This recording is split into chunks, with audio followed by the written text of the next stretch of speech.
Aloha and good morning, everyone. Welcome to Honolulu Hale. Please stand for the Pledge of Allegiance. I pledge allegiance to the flag of the United States of America, to the republic for which it stands, one nation, under God, and justice for all. Thank you, members. Today we have Billy V to give the traditional message of aloha this morning. Whether you know him as a versatile and highly reliable, relatable television host for Hawaii News Now Sunrise Morning Show, or the multi-talented radio personality who, alongside Mele Apana, brought Hawaiian music back to 105 KINE, or as the master MC who has flawlessly guided countless local events, or the familiar and widely popular voice of the University of Hawaii Rainbow Warriors sports, one thing is for sure: Billy's professionalism, warmth, and genuine spirit of aloha are infectious. For decades, Billy has stood at the forefront of Hawaii's entertainment, hospitality, and sports industries. He is the golden voice behind many of Hawaii's largest and often historic moments.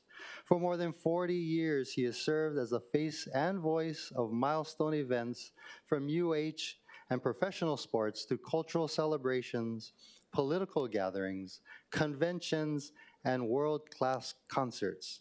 He has a passion for bringing people together and being part of the moments that shape our communities and our lives. It is this passion and spirit that continue to make him one of Hawaii's most beloved and trusted broadcast personalities. What better way to close out 2025 than with Billy V delivering our last message of aloha to carry us into the new year. Please join me in welcoming Billy V this morning. And by the way, that's his mom, Tika, sitting there in the front row from the Big Island. So please welcome Tika and Billy V.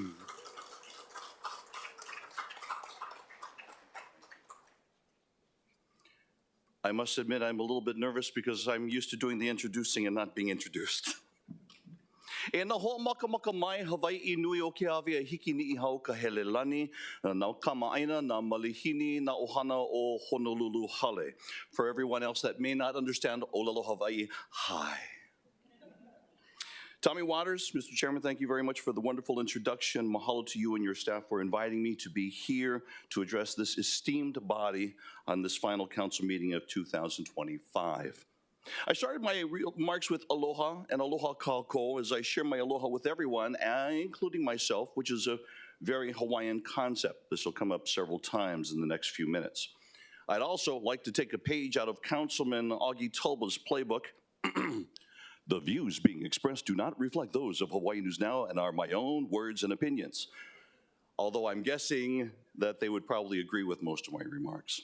I'd like to ask the Council's indulgence as the remarks specifically for them, we may not come until the last half of my remarks. And even for you watching right now, it's not even really meant directly towards you because you are watching what is happening in this chamber. That is huge. This beginning part is meant for everyone else. Aloha is real. Although most of us experience aloha in the usual places, family gatherings, airports, graduations, May Day, keiki birthday parties, Merry Monarch Festival. Even though it's in Hilo, we feel it all the way here on Oahu. But that's not the kind of aloha I'm talking about today. I'm talking about aloha as kuleana, responsibility. We across this pai'aina. Yes, aloha could heal the world. We've all heard that. It is what is needed the most. I would quote Auntie Pilahi Paki here. Her highly valued, well-defined statement of aloha should be up on the wall of every household across our islands. But to delve into that would take up more time than I'm allotted this morning, but I urge everyone to read it. If we want as a public to improve what happens in this chamber, aloha as kuleana has to be our #1 priority. So let's break down some of the leading issues of the day. Families.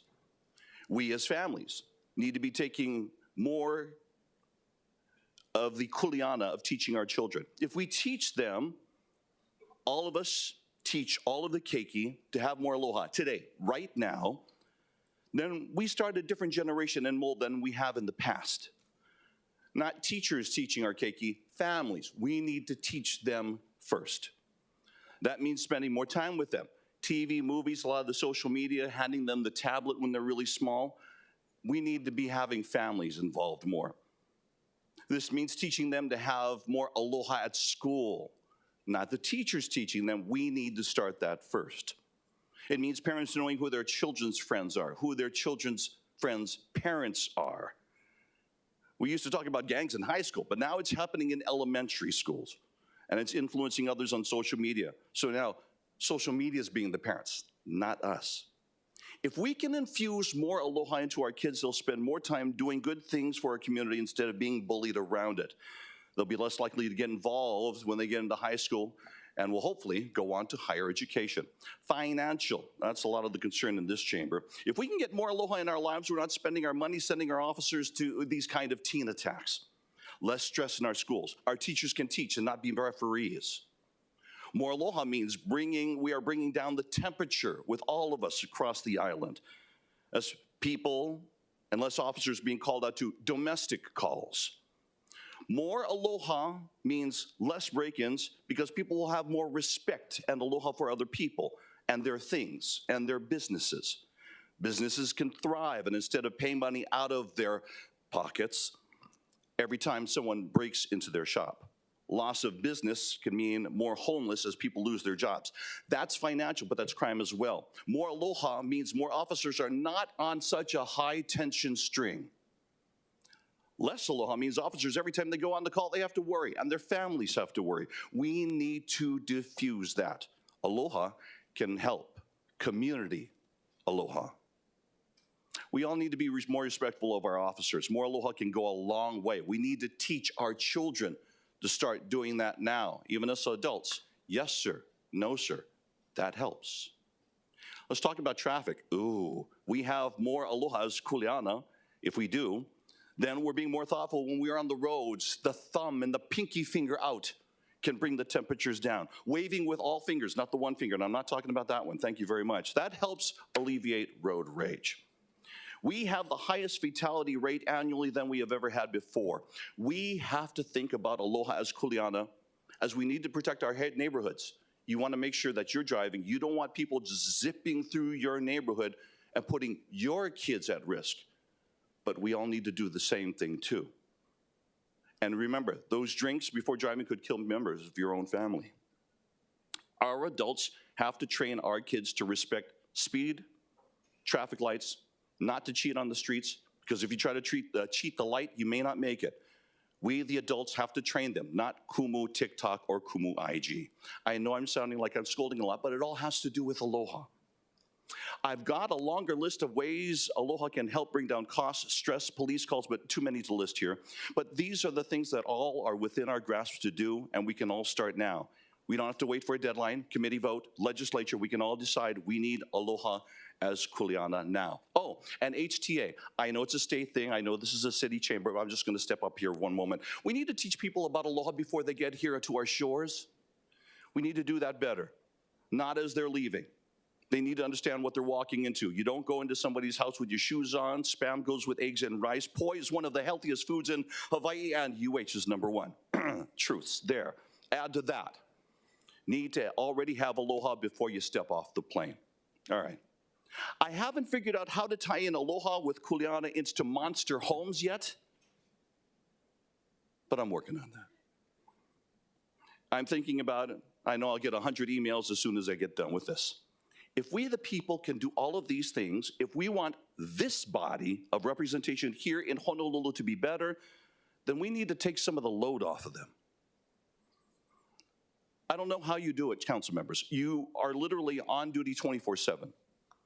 You're expected to know so much about a wide range of issues and still come up with a consensus, especially when you're getting woken up at 3 a.m. because there's a fatal accident that killed a family, a shooting a shooting with multiple victims, and the suspect that's still out there in your neighborhood that's now scared. And you're having to deal with that. When in reality, we can lay the foundation for a better life now by teaching our younger generations about living with aloha. Our hula practitioners really take aloha as a kuleana to a high level. So do some of our educational organizations that are cultural. We should be able to carry aloha beyond that. Our recording artists are recording with intention and aloha. We should support them. In closing, aloha is kuleana. With this, it will help our people, one, grow closer. It will help our aina thrive. It will begin to make this a much better place, and maybe the world will take notice. It will also help this body move in ways we never thought possible, because we need this body to be proactive to the needs of our people, not reactive to all of the problems we are causing that take up so much of their time. I'm going to quote from the historical texts of Mandalore, "This is the way." May Keokua bless this city council, our Honorable Mayor Rick Blangiardi, and our island home. And Mr. Chairman, thank you. Happy holidays. Mahalo.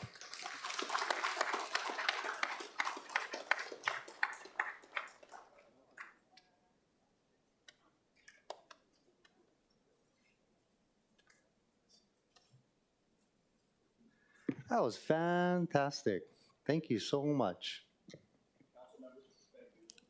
Aloha. Okay, members, I have some procedural announcements to make.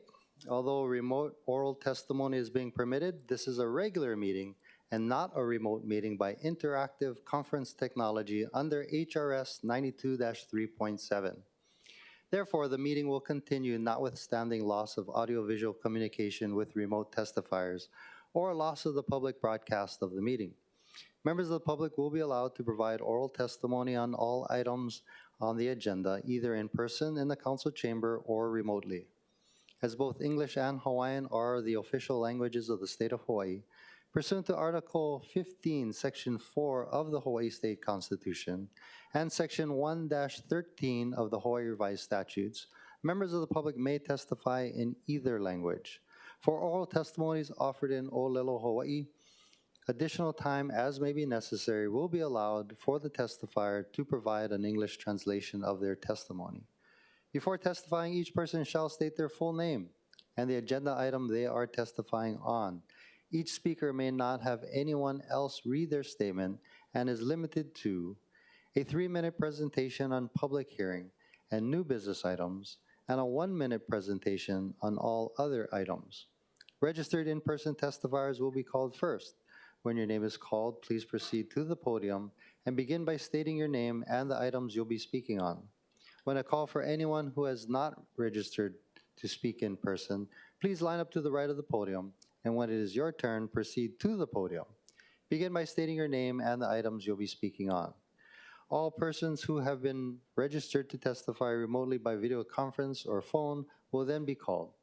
When your name is called, please monitor your screen and activate your audio feed when prompted. When I call for anyone else standing by remotely, please utilize the Zoom raise hand button to indicate your desire to speak. For those joining us by telephone only, please press *9 to indicate your desire to speak. The following are some friendly reminders and tips. Video conference from a quiet location if possible. If you are also watching the proceeding on Olelo, please mute your television when you are called to testify. When the timer on the screen reaches 0, please conclude your remarks promptly. For those who are joining us by telephone only, I will identify you by the last 3 digits of your phone number.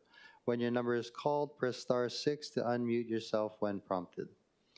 Written testimonies, including testifier's address, email address, and phone number, will be available to the public as described on the posted agenda. As a courtesy, please turn off all cell phones for the duration of the meeting. The following items were not posted on the agenda for consideration. On page 27, we have a hand-carried FD1, Amendment to Resolution 25-324, accepting a gift of travel and related expenses to the city valued at approximately $4,845 from the German Consulate General, San Francisco, for Councilmember Dos Santos Tam to attend the Reviving City Centers Conference in Berlin and Frankfurt, Germany, December 7th through 13th, 2025. On page 28, we have a hand-carried proposed FD1 amendment to Resolution 25-326, accepting a gift of production services and fees valued at $10,000 to the city from the Royal Hawaiian Band Music Society.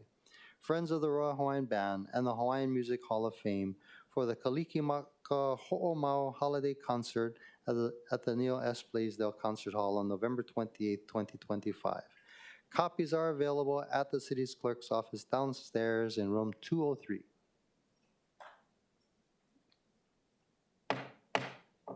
I'd like to call the meeting to order. Councilmember Wire is excused from the meeting. Mr. Clerk, roll call, please. Councilmember Cordero. Councilmember Dos Santos Tam. Here. Councilmember Kia'aina. Here. Councilmember Nishimoto. Councilmember Okimoto. Present. Councilmember Talba. Councilmember Tupola. AO. Councilmember Wire is excused. Chair Waters. Here. Mr. Chair, there are 8 members are present, 1 member is absent. Thank you. Floor Leader Kia'aina. Introduction of guests. Thank you, Chair.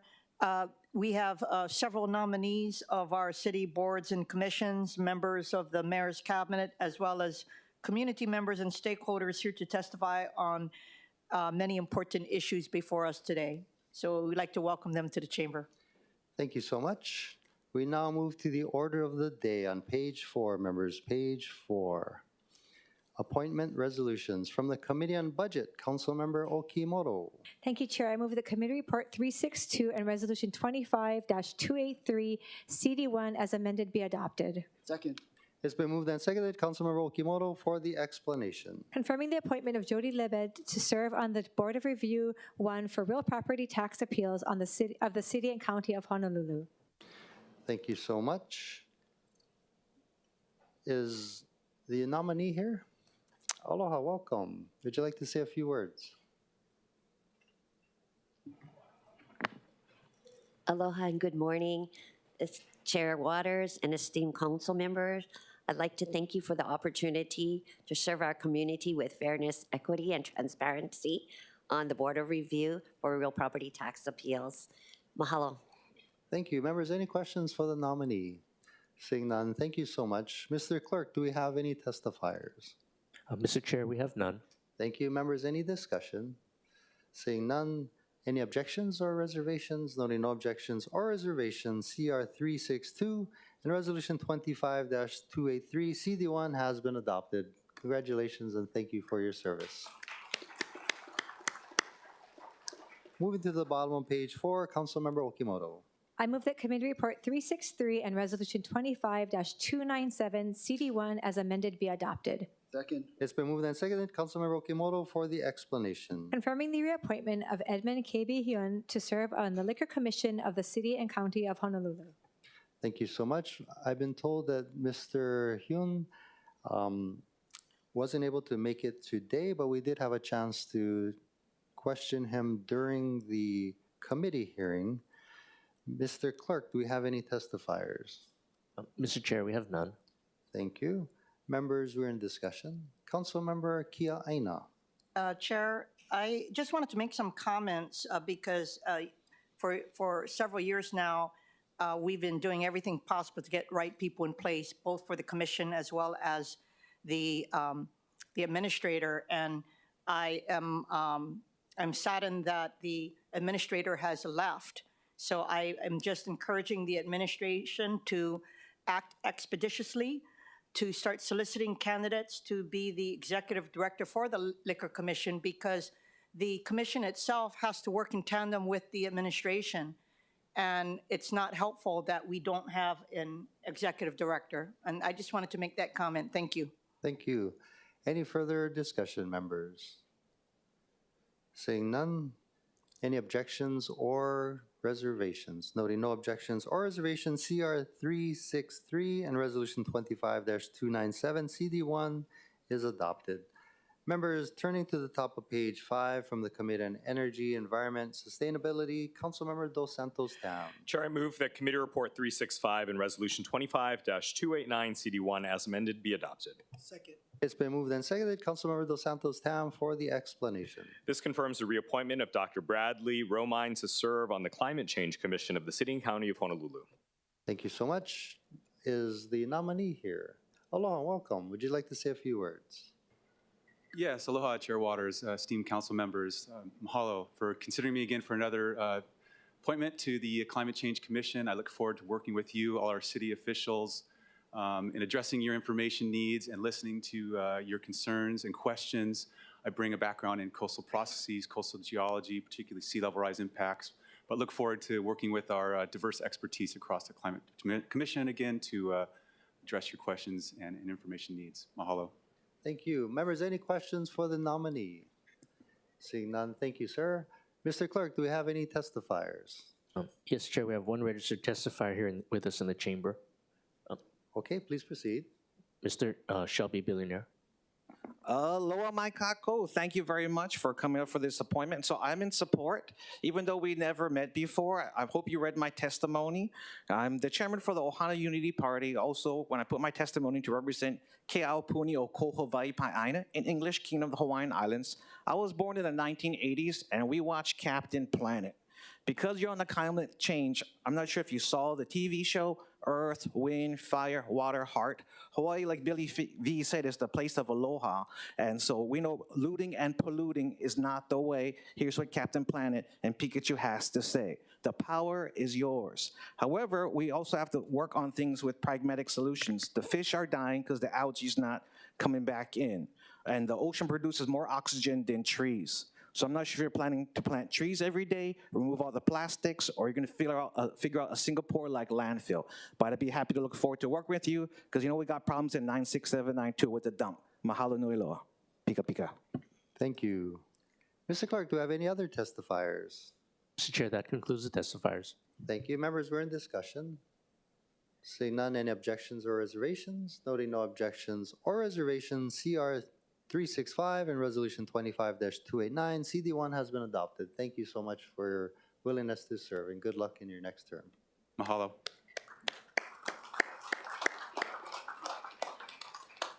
Councilmember Dos Santos Tam. Thank you, Chair. I move that Committee Report 366 and Resolution 25-296 be adopted. It's been moved and seconded. Councilmember Dos Santos Tam for the explanation. This relates to the appointment of Jeffrey Laupola to serve on the Board of Water Supply for the City and County of Honolulu. Thank you. Is the nominee present? Hello, Mr. Laupola. Thank you for being here today. Would you like to say a few words? Aloha, Chair Waters, council members, the residents of Oahu gathered here today. I want to honor my family here, my wife, my parents, and my grandma, who's instilled local Hawaiian values of kuleana and malama. My name is Jeff Laupola. I'm filled with a deep sense of responsibility to serve the public's interest and good by joining the Board of Water Supply. I'm humbled to join the board, whose essential mission, whose kuleana, is the very lifeblood of our Oahu. Our most precious resource we have, our water. To the people of Oahu, I promise to earn and uphold your trust. My focus will be on ensuring our water supply is safe, dependable, and affordable. My work will be transparent, accountable, and with a focus to malama, our natural resources, and our people. I look forward to collaborating with my fellow board members and the dedicated staff of the Board of Water Supply, led by Chief Engineer Lau. Fa'afetai, mahalo nui loa. I look forward to getting to work. Thank you. Thank you.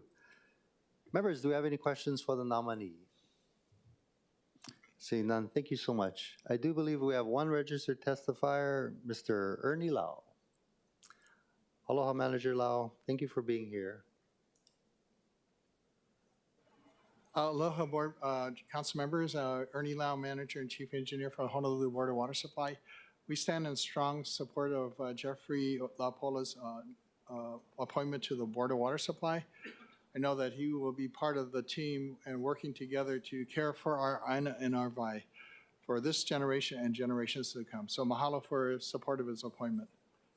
Mahalo nui. Thank you. Mr. Clerk, do we have any other testifiers?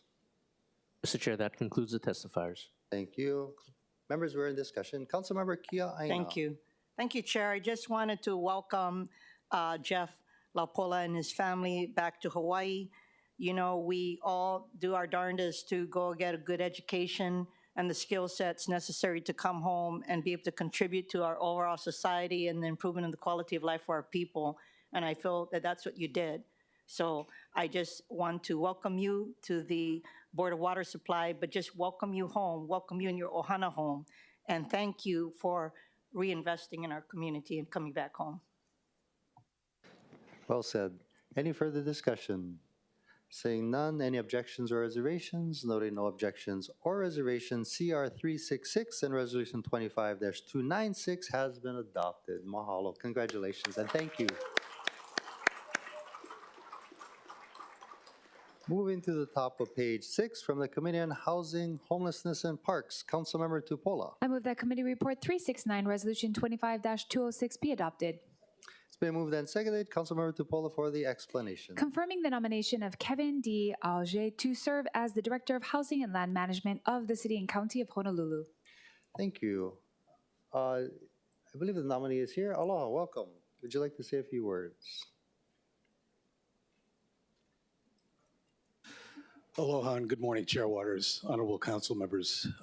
Thank you very much for your consideration this morning. It's an honor, and I'm humbled to be considered for the position, and I'm grateful for the opportunity to serve, and I look forward to working with all of you and your staffs closely if I'm confirmed. Thank you very much. Thank you so much. Members, any questions for the nominee?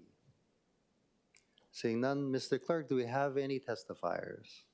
Yes, Mr. Chair, I have 2 registered testifiers, 1 in person and 1 remotely. Okay, please proceed. Yeah, Mr. In person is Shelby Billionaire, followed by Donald Sakamoto remotely. Aloha, Kevin. Great to see you again. I put a testimony in support. I'm not sure if you actually read it, and I only got a short time because I love numbers. People lie to me all the time, but I can trust the math. And we're talking about real estate. I love commercial multifamily better than residential. It's a better cap rate, better ROI, and better profit because who taught me? Our president, Donald Trump himself. I went Trump University or Rich Dad University, Nouveau Reach. We can talk numbers all day long. Pikachu's a smart guy, and that guy made me change my name to billionaire because he came down with a book. If you want to think like a billionaire, you should become a billionaire. So I listened to him. So even though that president is crazy, I still want to work with you about real estate because we need help on the west side. As you already know what happened with Hakima Road, the Waianae Boat Harbor. We need real solutions that are pragmatic and affordable, not some $700,000 million, 20% down debt-to-income ratio that no one younger than me can afford. So appreciate you, Kevin. Look forward to working with you in the future. Happy Merry Christmas and New Year. Aloha. Thank you. Mr. Clerk, we have 1 more testifier. Yes, we have Donald Sakamoto remotely. Okay, aloha, Mr. Sakamoto. Please proceed. Good morning, Chair Waters, Vice Chair Tupola, other council members, Donald Sakamoto, longtime Kailua resident. I listened to Kevin on the Rick Hamada show on October 1st, 2025. He was giving his brief of who he was and what he was trying to do. He mentioned about making affordable housing for his the young people, like his son at UH. There was a caller named Walter from Kailua that called. I listened, and he mentioned that there should be more emphasis for persons with disabilities, especially somebody with double empathy and needs affordable housing at the city level. Not to go to the mainland like Las Vegas and find something there and move away. We should have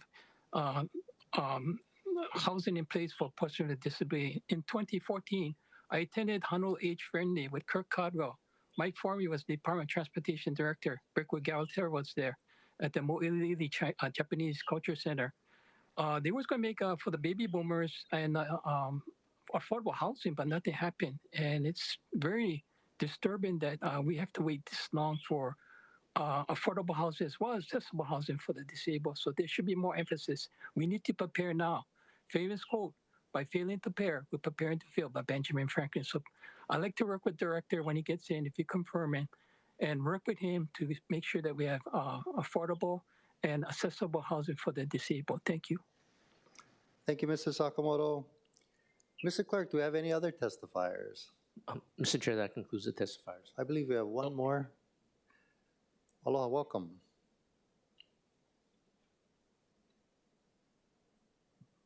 Thank you, Chair. I'm Chulan Shubri Kwok. I'm also a member of the Neighborhood Board 13, downtown Chinatown.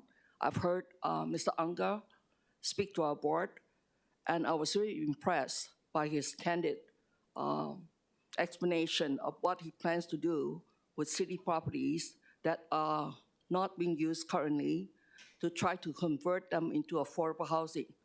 And I hope that we can use some of city inventory to good use by exploring avenues to improve the landscape, not damage trees, but to also provide housing so more people can utilize unused land that went to waste. Thank you. Thank you. Mr. Clerk, is there anybody else who'd like to testify? Mr. Chair, I believe that concludes the testifiers. Thank you. Members, we are in discussion. Councilmember Tupola. Thank you so much. Aloha. Designee Director, we're grateful to have you here today. And of course, there's been a series of hearings that we've gone through to kind of demonstrate or share with you our views on where we think housing should go. One of the main things that Chair Waters has brought up that I think all of us are very interested in is making sure that we're using the current inventory of city land correctly. And in the hearing that we had in my committee, there wasn't a lot besides it's still in the process. You know, we're still trying to work out the data details and such, but we're hoping that we don't have to overanalyze it and kind of can move forward with some of these parcels, because in my district, one of the lowest housing cost projects we had was because we gave the land. So I guess just for the general public, could you give us an update on when that data stream will be done, when we can look at those parcels and really analyze our city inventory of land better? Yeah, thank you so much for the question, Councilmember Tupola. There's two questions in there, and one is the data side of the equation, which we're currently working on with Chief Data Officer Kara Chucham, who we were able to hire. Yeah, she's great. Through the city, through an appropriation by City Council, so we're grateful for that. And she's working on a database that will unify data from a number of different sources across various platforms in the city, not only to allow us to get our arms around that, but also to be able to create a more favorable user interface so that folks like council members and their staffs can get into that data and understand it a little bit better. We just recently, in Chair Waters, I have a memo that'll come out to you on Friday, updating the request that I think Council Services provided to you in 2022. It updates and refreshes that list as a sort of a placeholder until this more thorough database is available. And that's coming out to you on Friday. The only hiccup is how do we get that to you through Council Services, because it'll be more effective if we can provide that to you on a thumb drive, and we'll work that out and get that to you. But I think to your point, Councilmember DePaul, the most important aspect of what we're doing around city property is the plan that we rolled out in January of this year. One of the most important elements of our strategic plan, it was an idea that Chair Waters has been promoting for years, is the leveraging of underused city properties to build affordable housing. We worked with the governor's office last November, and in January, we're successful in including in the governor's emergency proclamation language that allows the city to issue requests for qualifications seeking development partners. That was a really important, it's something that's never been done in this city before, and it was really important to us because it shaved off literally years in the process of securing development partners to build on city land. Thank you, Director. I just want to make this brief because we have a lot of other items. Certainly. Just what is the date that the data will be ready with? Well, what I would like to add, Council Member, is that since January, we've issued requests for qualifications on 10 city properties. We've selected development partners for 8, and by the end of this year, we'll have created a development pipeline of 2,500 units of affordable housing. And that's in the works now, and we're in the process of negotiating developer contracts with that. Kara Chucham could probably speak better to when she expects to deliver the database. All right, I'll get with her on that. I'm asking that because I think what we all shared in multiple hearings is just wanting more of our input from our district to be part of the plan. We're grateful to hear that there's a plan and that there's movement on parts of it, but just integrating us more into that, especially with the different feedback that we've given you. So thank you very much, Director. Of course. It's grateful to have you on my committee. Thank you. Thank you. Councilmember Cordero. Thank you. Hi, Director Designate Auger.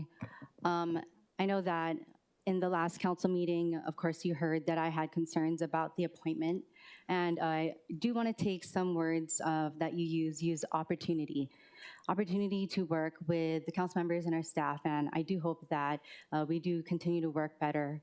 And also I want to add that we are on the same side. You know, we here at the city, whether we here at the legislative branch as well as at the executive branch, should operate together. And so I understand and appreciate that you do work very well with a lot of my colleagues here on the council. And so there is that opportunity to work better together, and we have taken steps already to do so. So with that, I do want to acknowledge that as a legislative body that we are duly elected to be tapped into our district, vote in the best interest of our communities and to best of our knowledge as well as to just represent our community as well. And when we have to be on the defense and find things out from our neighbors and then have to play catch up with everyone is when we have to be on the defense. So I do ask for that opportunity as well as that recognition that we are on the same side so that we continue to work in lockstep together. I also believe that, after I made those statements in the last council meeting, I was also strongly advised to support you as an appointee for this position because of the great work that they feel you are doing. And while that may be the case, I also do believe that departmental directors not just have the technical skills, but also have the interpersonal skills to calmly work in a professional manner. And so I look forward to that opportunity to working in that professional manner as well. I also do believe that, and I do believe that especially holds true in having these civil relationships with the people who especially approve the city's budget. So once again, I do hear and recognize your words, and I take that to heart. And I hope that you do continue to work closely with all council members and staff, and instead of just like playing catch up with us, and that we will also do the same. With that, I will be voting with reservations. Aloha. Thank you. Any further discussion? Councilmember Okimoto. Thank you, Chair. And thank you, Director Designate, for being here. My comments will steer a little bit differently. You know, the city charter grants the council the authority to confirm department heads, a fundamental check and balance that ensures our executive agencies are led by competent and trustworthy individuals. This confirmation power was overwhelmingly approved by Oahu's voters in 1990 to establish two coordinated and co-equal branches of government, the executive and the legislative. The Department of Housing and Land Management is one of the most consequential agencies established in recent history. It bears the responsibility to oversee city lands and lead our strategy to address a housing and affordability crisis that is deeply straining our residents. The leader of this department must inspire absolute confidence, not only in their professional competence, but also in their commitment to fairness, transparency, and institutional independence. Mr. Auger has had a long career in real estate and finance, and I acknowledge his technical knowledge. But the question before us is not solely about our resume. It is about the standards of integrity and independence that must surround this confirmation process. As Section 2-102 of the Charter states, quote, all city powers shall be administered in a transparent manner that is inclusive, close quote. Unfortunately, the process surrounding this nomination for me has been compromised. In the spirit of transparency, I must share that following the public hearing, a written message from a senior administration official indicated that the release of my district appropriations will be contingent on the outcome of this vote. These funds are not discretionary favors. They are duly appropriated resources approved by this council for the benefit and safety of our constituents. To attach political conditions to their release fundamentally undermines the integrity of this body and the public trust. And I have to say that sharing this with you today has weighed heavily on my heart and mind for several months, as I am aware that by doing so may result in punitive and or retaliatory actions against me, my office, and the people of my community and in my district. However, this is not a personal matter, it is an institutional one. The charter vests appropriation authority with the council. If the executive branch can threaten to withhold funds to secure a confirmation, the independence of this body is diminished. If we confirm a nominee under these conditions, we establish a dangerous precedent that public resources are bargaining chips, and we surrender authority that is not ours to give away. Furthermore, while the nominee possesses a strong finance background, I remain concerned with his lack of development experience and issues raised by department staff as well as some of my colleagues here. The lack of testimony from major developers who consistently conduct business with the city is also telling. My duty is to ensure the nominee can fulfill the department's core duty to develop and administer projects, programs, policies, and plans of action for affordable housing. For these reasons, and with deep reservations about the integrity of this process, I too have strong reservations. However, I do have hope, and that's where I think I'm starting from today. This vote is not about personalities, it is about principle. It is about protecting the independence of this council and ensuring that public resources are never used as a cudgel of political pressure. We must insist that our government's decisions are grounded in law and public need, not coercion. Mahalo, Chair. Thank you. Any further discussion, members? Seeing none, roll call, Mr. Clerk. Councilmember Cordero, I with reservations. Councilmember Dos Santos Tam, Aye. Councilmember Akiwine, Aye. Councilmember Nishimoto, Councilmember Okimoto, Reservations. Councilmember Talba, Councilmember Tupola, Aye. Councilmember Wire is excused, Chair Waters. Aye. Mr. Chair, there are 8 ayes, 1 member is absent. Thank you. CR-369 and Resolution 25-206 has been adopted. Thank you, Director, and good luck.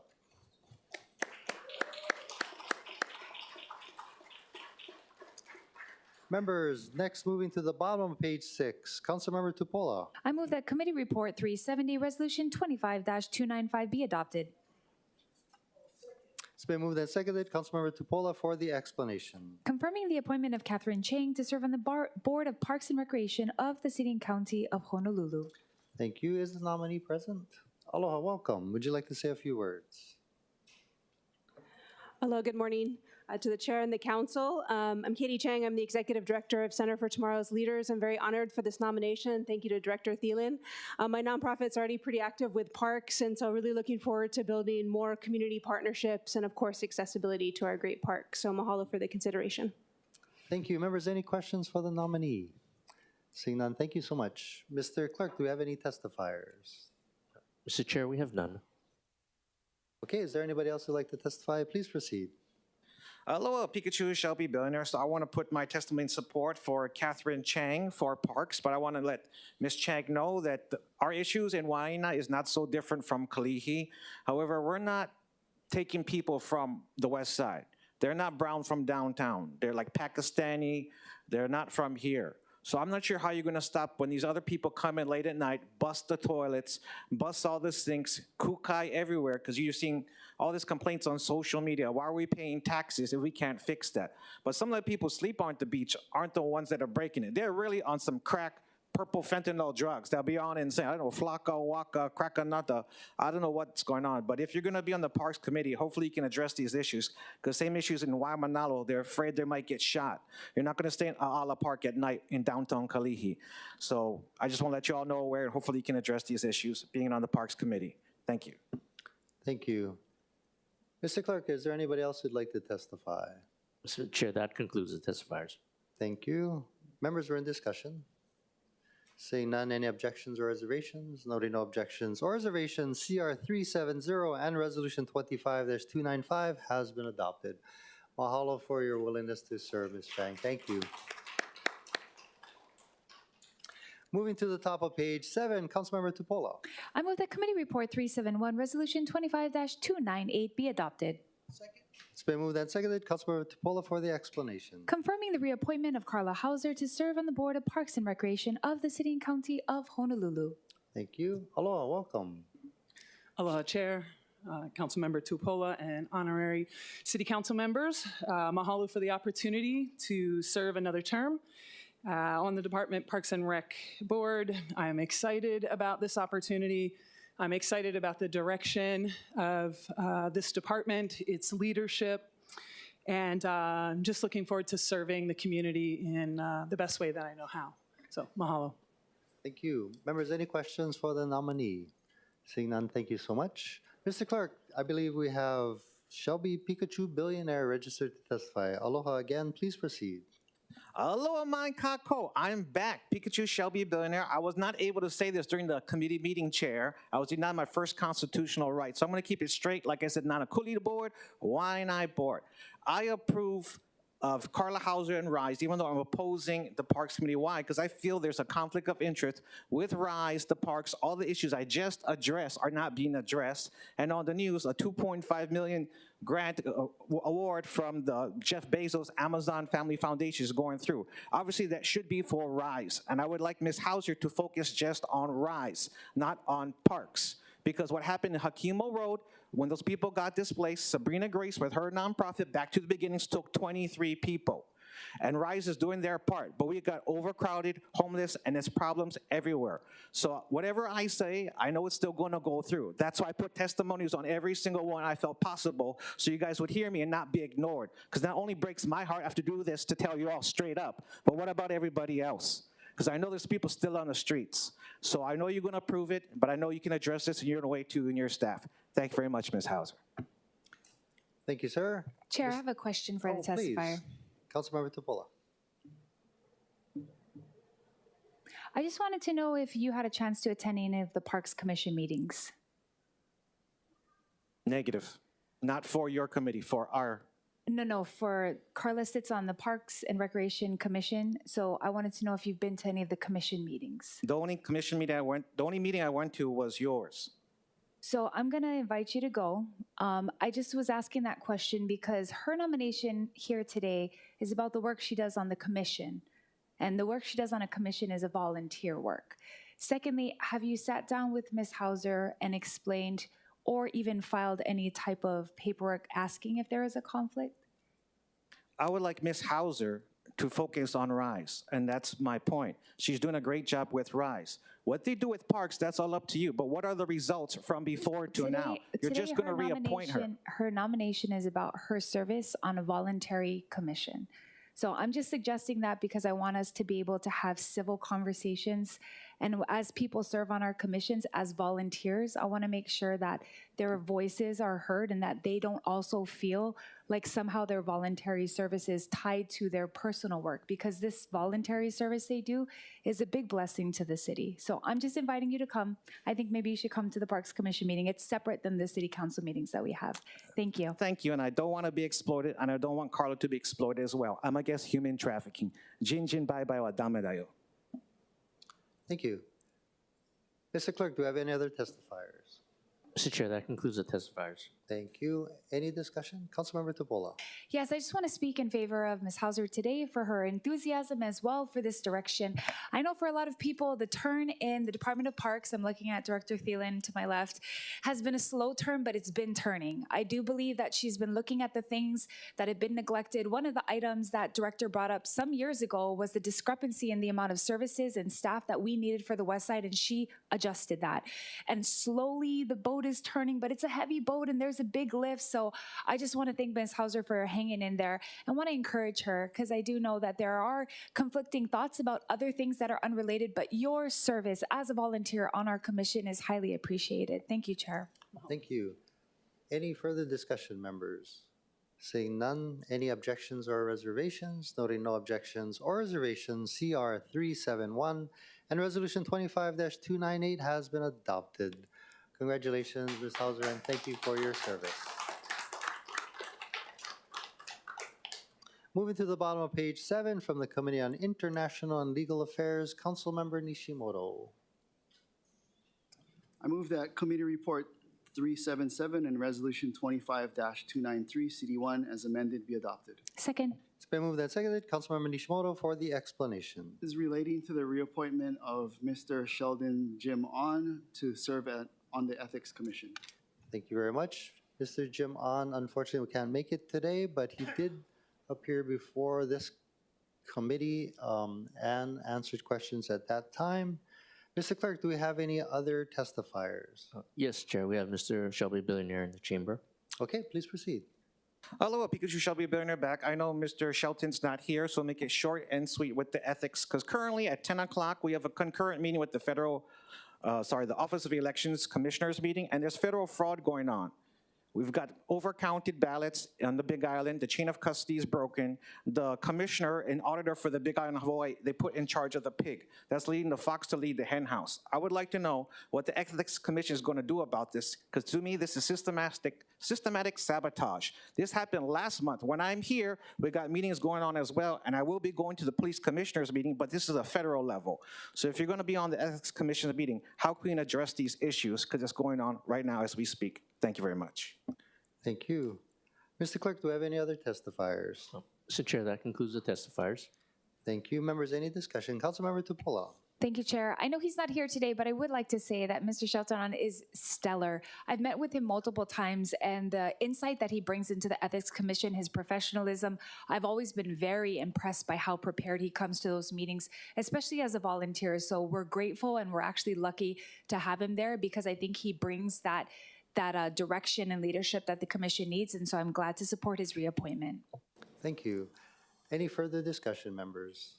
Seeing none, any objections or reservations? Noting no objections or reservations, CR-377 and Resolution 25-293, CD1 has been adopted. Thank you, Mr. Sheldon Jim On, for your service. Moving to the top of page 8 from the Committee on Zoning and Planning, Councilmember Kia Aina. I move that Committee Report 384 and Resolution 25-294 be adopted. Second. It's been moved and seconded. Councilmember Kia Aina for the explanation. This resolution confirms the appointment of Mark Anthony Clemente to serve on the Planning Commission at the City and County of Honolulu. Thank you. Is Mr. Clemente here? Aloha, welcome. Hello, Chair, Vice Chair, Council members. Thank you for the opportunity to appear before you today. It's an honor to be considered for this role, and I just want to thank each and every one of you for the opportunity to engage with me throughout this process, whether through conversations, questions, or guidance. I've appreciated the opportunity to share my background and perspectives and to hear yours in return. I also want to extend my heartfelt thanks to the individuals and organizations who have submitted support in the form of testimony for my nomination. Their confidence means a great deal to me, and it reinforces my commitment to serve with integrity, thoughtfulness, and respect for our communities. Mahalo to the mayor for this nomination. I'm grateful for the chance to contribute to all the important work of the commission, and I'm committed to approaching the role with fairness, diligence, and an open mind. Mahalo for your consideration. Thank you. Members, any questions for the nominee? Seeing none, thank you, sir. Mr. Clerk, do we have any testifiers? Mr. Chair, we have none. Thank you. Members, we're in discussion. Seeing none, any objections or reservations? Noting no objections or reservations, CR-384 and Resolution 25-294 has been adopted. Congratulations and thank you, Mr. Clemente. Moving to the bottom of page 8 from the Committee on Public Safety and the Economy, Councilmember Tolba. Move that Committee Report 389 and Resolution 25-290, CD1 as amended be adopted. Second. It's been moved and seconded. Councilmember Tolba for the explanation. Affirming the appointment of Blakely Parsons to serve on the Police Commission, the City and County of Honolulu. Thank you. Aloha, Mr.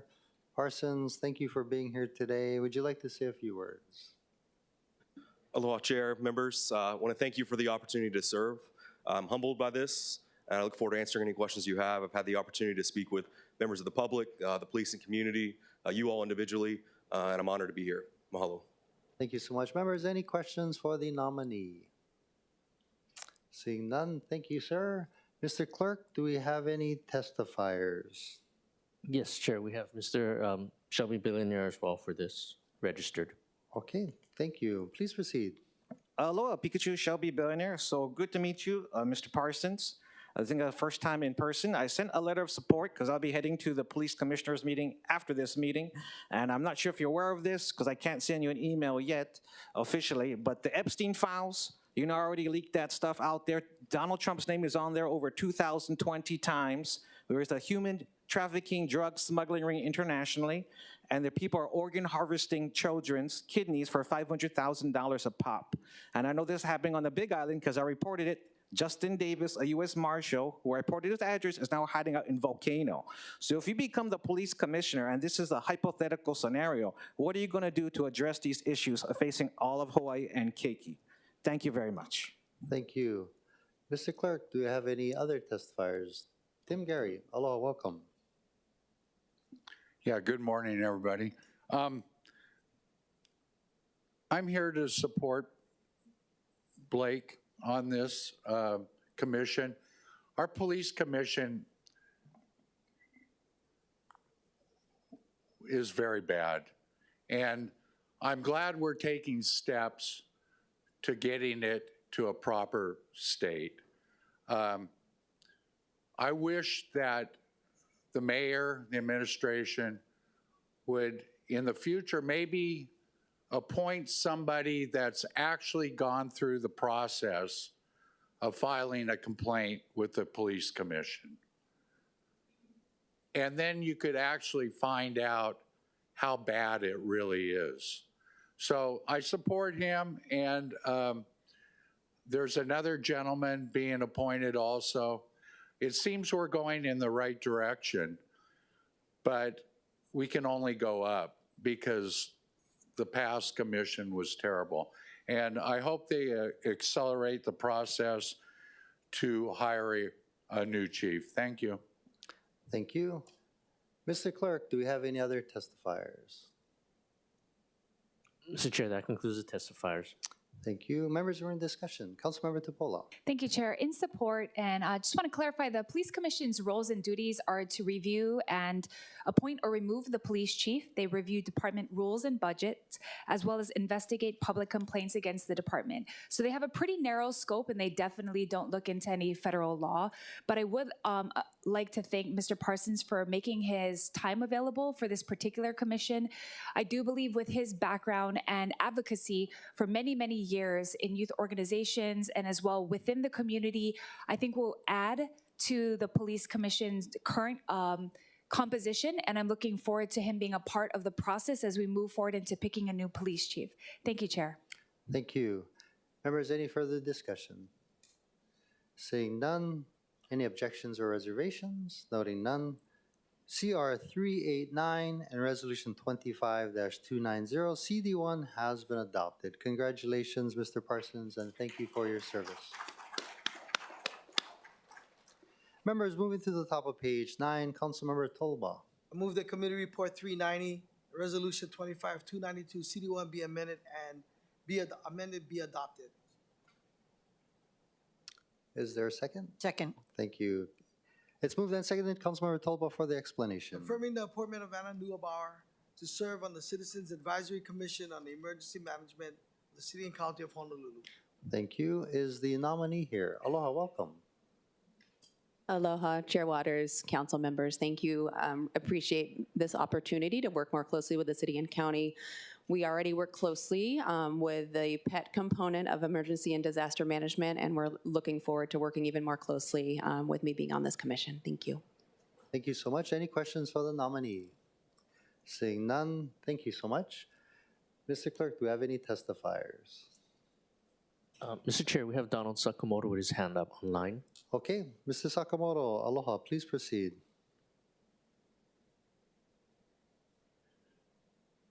Good morning, Chair Waters, Vice Chair Topola, the rest of the council members, Donald Sakamoto. You know, I sit on the emergency response team, CERT committee, emergency response team in Kailua, and I just want to make sure that I support this candidate for the appointment, and would like to work with her on concerns with people with disabilities, a kupuna, especially when the emergency disaster. So I fully support her appointment. Thank you. Thank you. Is there any other testimony? Mr. Chair, that concludes the testifiers. Thank you. Members are in discussion. Seeing none, any objections or reservations? Seeing no objections or reservations, CR-390 and Resolution 25-292, CD1 has been adopted. Thank you so much for your service and congratulations. Okay, moving to the top of page 10, public hearing and resolutions. Resolution 25-320, confirming the reappointment of Gina Thielen to serve on the Building Board of Appeals of the City and County of Honolulu. Unfortunately, Ms. Thielen could not make it today, but I'm sure we will have another opportunity to speak with the nominee. Mr. Clerk, do we have any testifiers? Yes, Chair, we have Shelby Billionaire in the chamber with us. Okay, please proceed. Aloha, Pikachu, Shelby Billionaire. Since she's not here, I'm just going to keep it simple. I oppose. When you AI everybody like I did for these testimonies, there's a conflict of interest because she's in real estate and now she's on the Board of Appeals. I'm not sure how this stuff goes, but it seems like if you volunteer for this stuff, you're going to move your way up. You're going to get the extra contracts and stuff. I'm not sure who checks these things or this is how the Donald Trump world works. Pay to play, quid pro quo. I'm not sure, but I oppose this. And that's all I got to say. Thank you. Thank you. Mr. Clerk, do we have any other testifiers? Mr. Chair, that concludes the testifiers. Thank you. We're in discussion, members. Chair. Councilmember Tupola. Thank you so much. I just want to clarify, the Building Board of Appeals definitely needs people with the correct background. This is a pretty difficult board. Looking through appeals, meaning that people may have been charged incorrectly or want to disagree with something that the city ruled on. The people who sit on this committee, they actually have to have that wherewith, that knowledge of how to handle it, what things are being brought up, a little bit of legal background, and of course some development background based upon what's being brought up in each individual case. I will say that these commission or voluntary positions that people are taking, this takes up hours of people's time. So we're very grateful. I will say that Ms. Thielen is upstanding and that there is no quid pro quo, that she would never do something like that. She has been in this council so active and never opposing just to oppose, always coming with better solutions, things that we could take into consideration to make the laws better. So I want to speak positively on her behalf, and I know this is going to committee, but also to the general public who know about some of these committees and boards. We're very grateful for the time that people give. I really don't think the city could operate without all of these volunteers helping us. So thank you, Ms. Thielen. Thank you, Chair. Thank you. Councilmember Kia Aina. Thank you. I also wanted to comment about just the processes for all boards and commissions. So for the testifier, I need to let you know that it is important that we have people who are familiar with the issues confronting certain boards and commissions, but more importantly, they are bound to the same ethics and laws that we have to abide to. So the reason that's important is that they can't stray.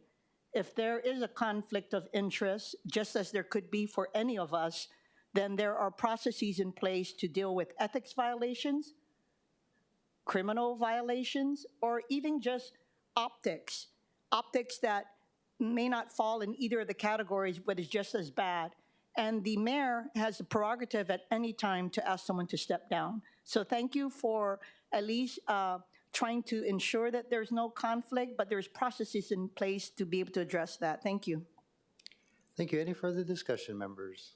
Seeing none, Resolution 25-320 has been referred to the Committee on Zoning and Planning.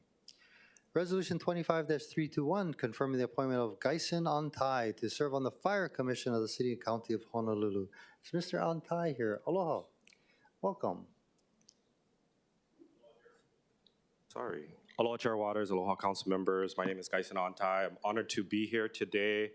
I have the great privilege of working for the largest healthcare system in the state of Hawaii for the last 12 years. And with that privilege, I get to witness some amazing individuals, from our physicians to our nurses to our caretakers, who are taking care of some of the most sick and vulnerable people, our community members in our community. And in many ways, what I see in our healthcare workers, I see in our firefighters. I see the same dedication, I see the same teamwork, and I see the same commitment to putting others before themselves.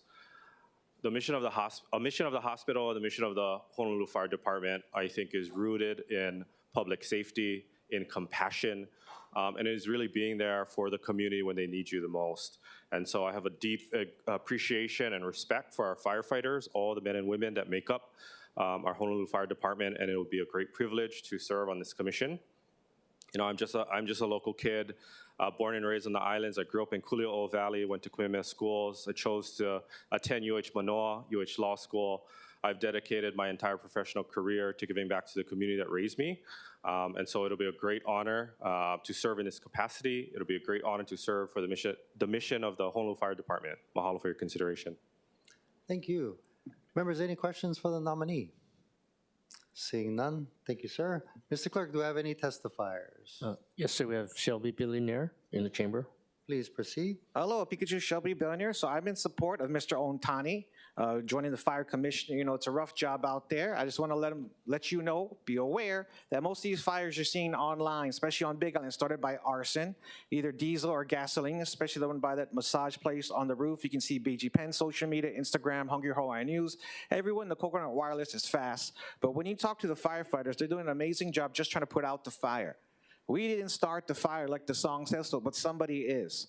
So can you please investigate who the heck is starting the fire? You can backtrack a satellite. If you can do a LiDAR on Mauna Kea, I'm pretty sure you can see the fire in the flame from the NASA satellite. If you can read a dime, you can tell when the fire started and backtrack it. So you can use the AI technology to read things. If you can see 3i Atlas from here, I'm pretty sure you can see when the fire started and reverse and see who dug out.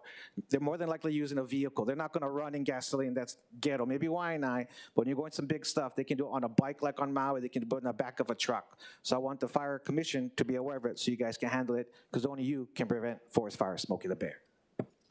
Okay, thank you very much. Members, we're in discussion.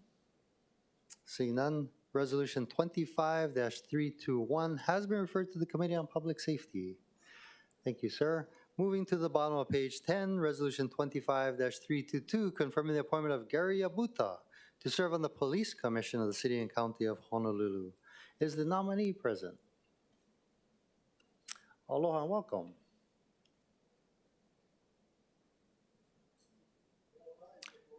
If you could just press the on button.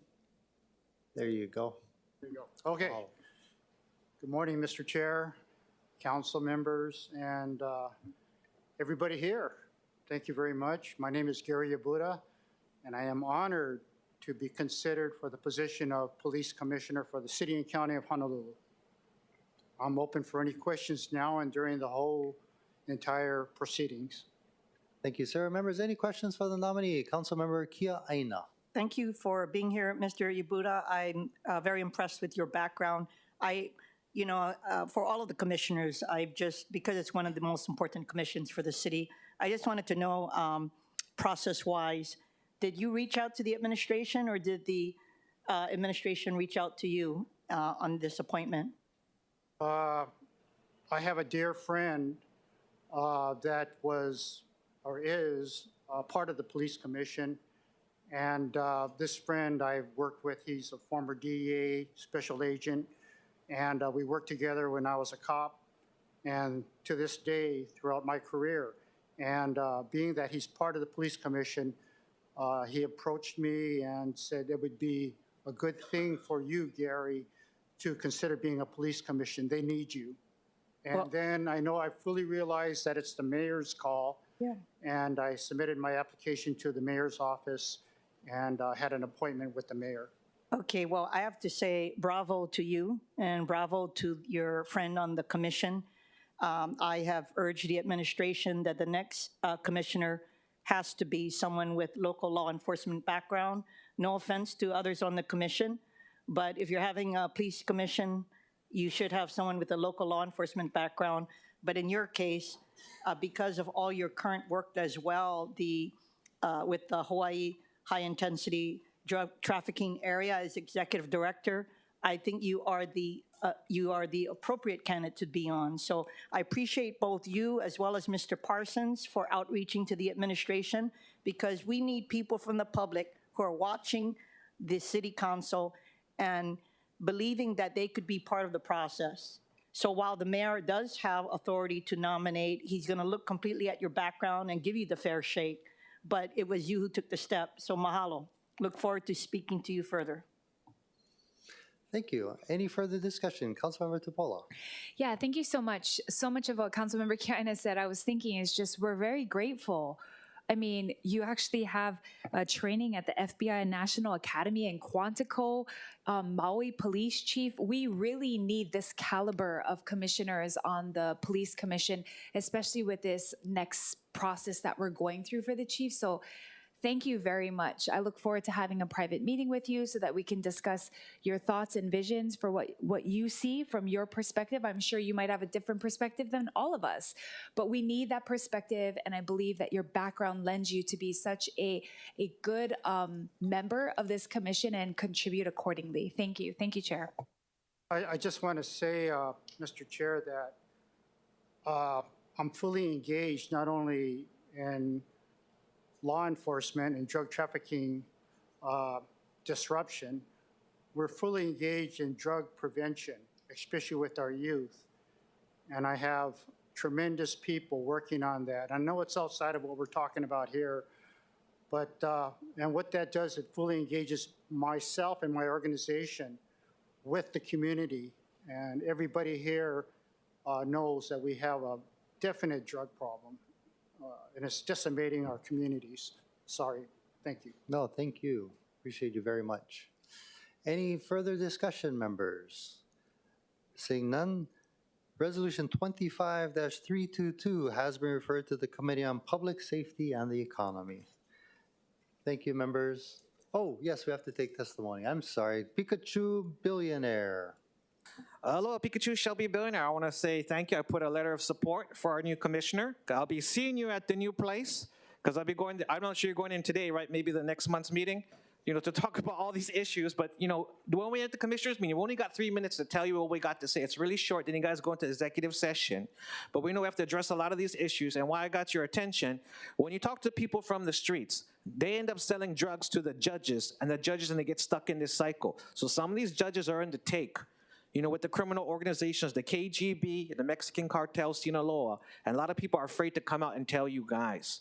This is worse on the neighbor islands where dispatch is compromised. When you call dispatch, they're saying it to the dirty cops, not to the good cops. Honolulu's pretty good because when I call, they answer real fast because I know the boss. But that doesn't happen all the time when you're going to Kalihi or Waimanalo. So I just want you to be aware and I support your effort. Mahalo nui loa. Thank you so much. Any other testifiers? Mr. Chair, that concludes the testifiers. Okay, thank you. Resolution 25-322 has been referred to the Committee on Public Safety and the Economy. Moving to the top of page 11, what I'd like to do, members, is take the motion, second it, and then go into executive session. I did have questions for Dana Viola, the Corporation Counsel. Any objections to going into executive session? Oh. I move pursuant to Rule 12A and the Hawaii Revised Statute Section 92-4 and Section 92-5A4, the Council will resolve itself into Committee of the Whole to consult with its attorneys in executive session on questions and issues on the matter pertaining to the Council's powers, duties, privileges, immunities, and liabilities, and may consult with its attorneys on other claims and matters pertaining to the Council's powers, duties, privileges, immunities, and or liabilities. Is there a second? Second. Thank you. It's been moved in second. Any objections? Seeing no objections, Council will resolve into the Committee of the Whole. Members, please proceed to the third floor conference room for executive session.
Thank you, members. We will resume the committee of the whole meeting.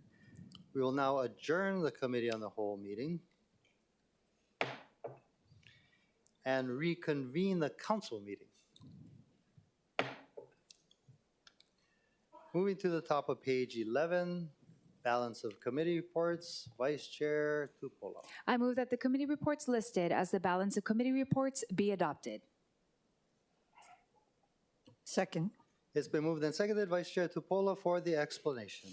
ILACR-378 Request for Authorization to Settle a Case Against the City and County of Honolulu entitled Certified Construction, Inc. vs. Andrew T. Kawano as Procurement Officer and Director of the Department of Budget and Fiscal Services, City and County of Honolulu, State of Hawaii, Civil Number 1 CCV 24000396. JJK Circuit Court. ILA Committee Reports 379 Request for Authorization to Settle a Claim by Diana Crockett against the City and County of Honolulu, claim number 23-06540. ILA Committee Report 380, Request for Authorization to Settle a Case against the City and County of Honolulu, Debra L. Freeman v. City and County of Honolulu et al., Civil Number 1 CCV-24-00000193. ILA Committee Report 381, Request for Authorization to Settle a Case against the City and County of Honolulu entitled Akiwine, Sykap, and Yovita, Lucio v. City and County of Honolulu et al., Civil Number 1 CCV-21 0000674 LWC Circuit Court. ILA Committee Report 382, Request for Authorization to Settle a Lawsuit against the City and County of Honolulu entitled Lance Aaron B. Solon and Leimomi Solon v. City and County of Honolulu et al., Civil Number 1 CCV 23-0000615, Zoning Committee Report 385, granting a 90-day extension of time for Resolution 25-299, granting a special management area permit to allow for the construction of a new single-unit dwelling with an attached 8-car garage and an internal above-grade swimming pool in Kailua, Oahu. Thank you so much. I'd like to first call Corporation Counsel Dana Viola. Aloha and welcome. Good morning, Chair Waters, Vice Chair Tupola, and members of the committee. I am, or members of council, rather, Dana Viola, Corporation Counsel. I wanted to make a comment regarding the Sykap settlement. This settlement is reasonable because, given the fact that the officers involved in this case cannot testify or will not be testifying. And the reason they will not be testifying is because any statements that they make in a civil proceeding could be used against them in a future prosecution for murder. Murder does not have a statute of limitations. That means that the officers, for the rest of their lives, could be prosecuted for, or criminally prosecuted for, the death of I Remember Sykap. So I just wanted to make that really clear to give you an idea of why this settlement is reasonable. Thank you so much. Councilmember Tupola. Thank you, Chair. At the appropriate time, I'd like to the Chief of Police. Now is appropriate. Thank you so much, Ms. Viola. Chief.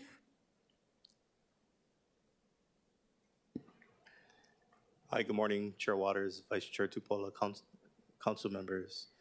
I'd like to add also that the department supports this settlement as well as the officers. Thank you, Chief. Thank you, Chair. Thank you so much. Okay, next I'd like to turn to public testimony. We have, I believe, 4 registered testifiers, starting with Cameron Chung. Mr. Chair, the testifier is not logged on. Thank you. Is Angela Midro available? Mr. Chair, the testifier is also not logged on. Thank you. Next is Amber Barnes. Is likewise not logged on. Thank you. Kahealani Ka'ava. And also not logged on. Thank you. Is there anybody in the audience who'd like to testify? Please come forward. Thank you, Natalie Wassa, for the record. So often when we hear about settlements, we don't know what the cost will be to taxpayers. And I understand sometimes that cannot be revealed until a certain point in time. I'm just wondering if you can reveal that information for us now. That's my comment. Thank you. Thank you so much. Also, Chulan Lambert. Aloha, welcome. Chair Chilan Schubert Kwok, Chinatown. I am opposed to settling this because a crime was committed and the officers were attacked, and we should not make this a precedent for avoiding a justifiable fight in the courts.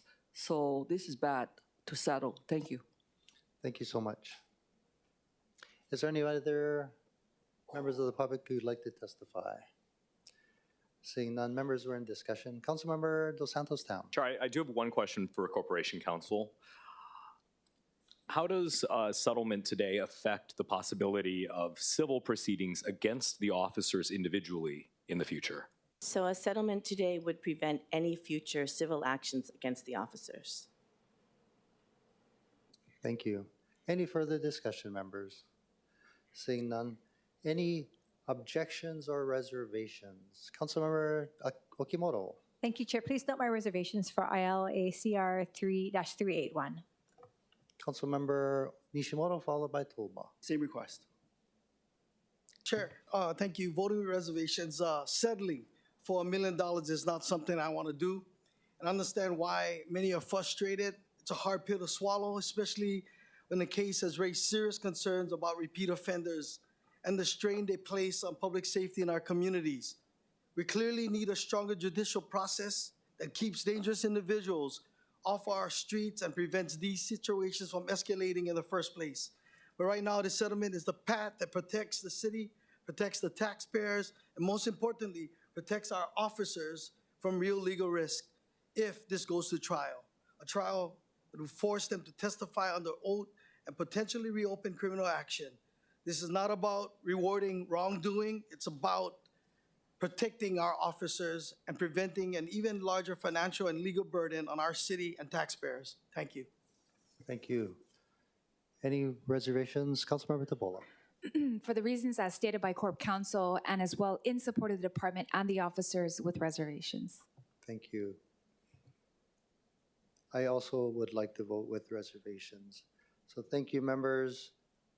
Noting the reservations on ILACR-381 of Councilmember Okimoto, Nishimoto, Tolba, myself, and Tupola, the balance of committee reports have been adopted.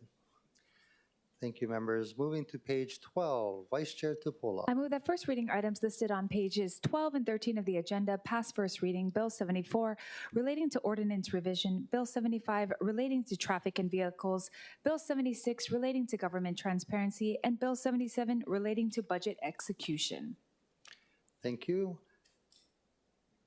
It's been moved and seconded as well as explained.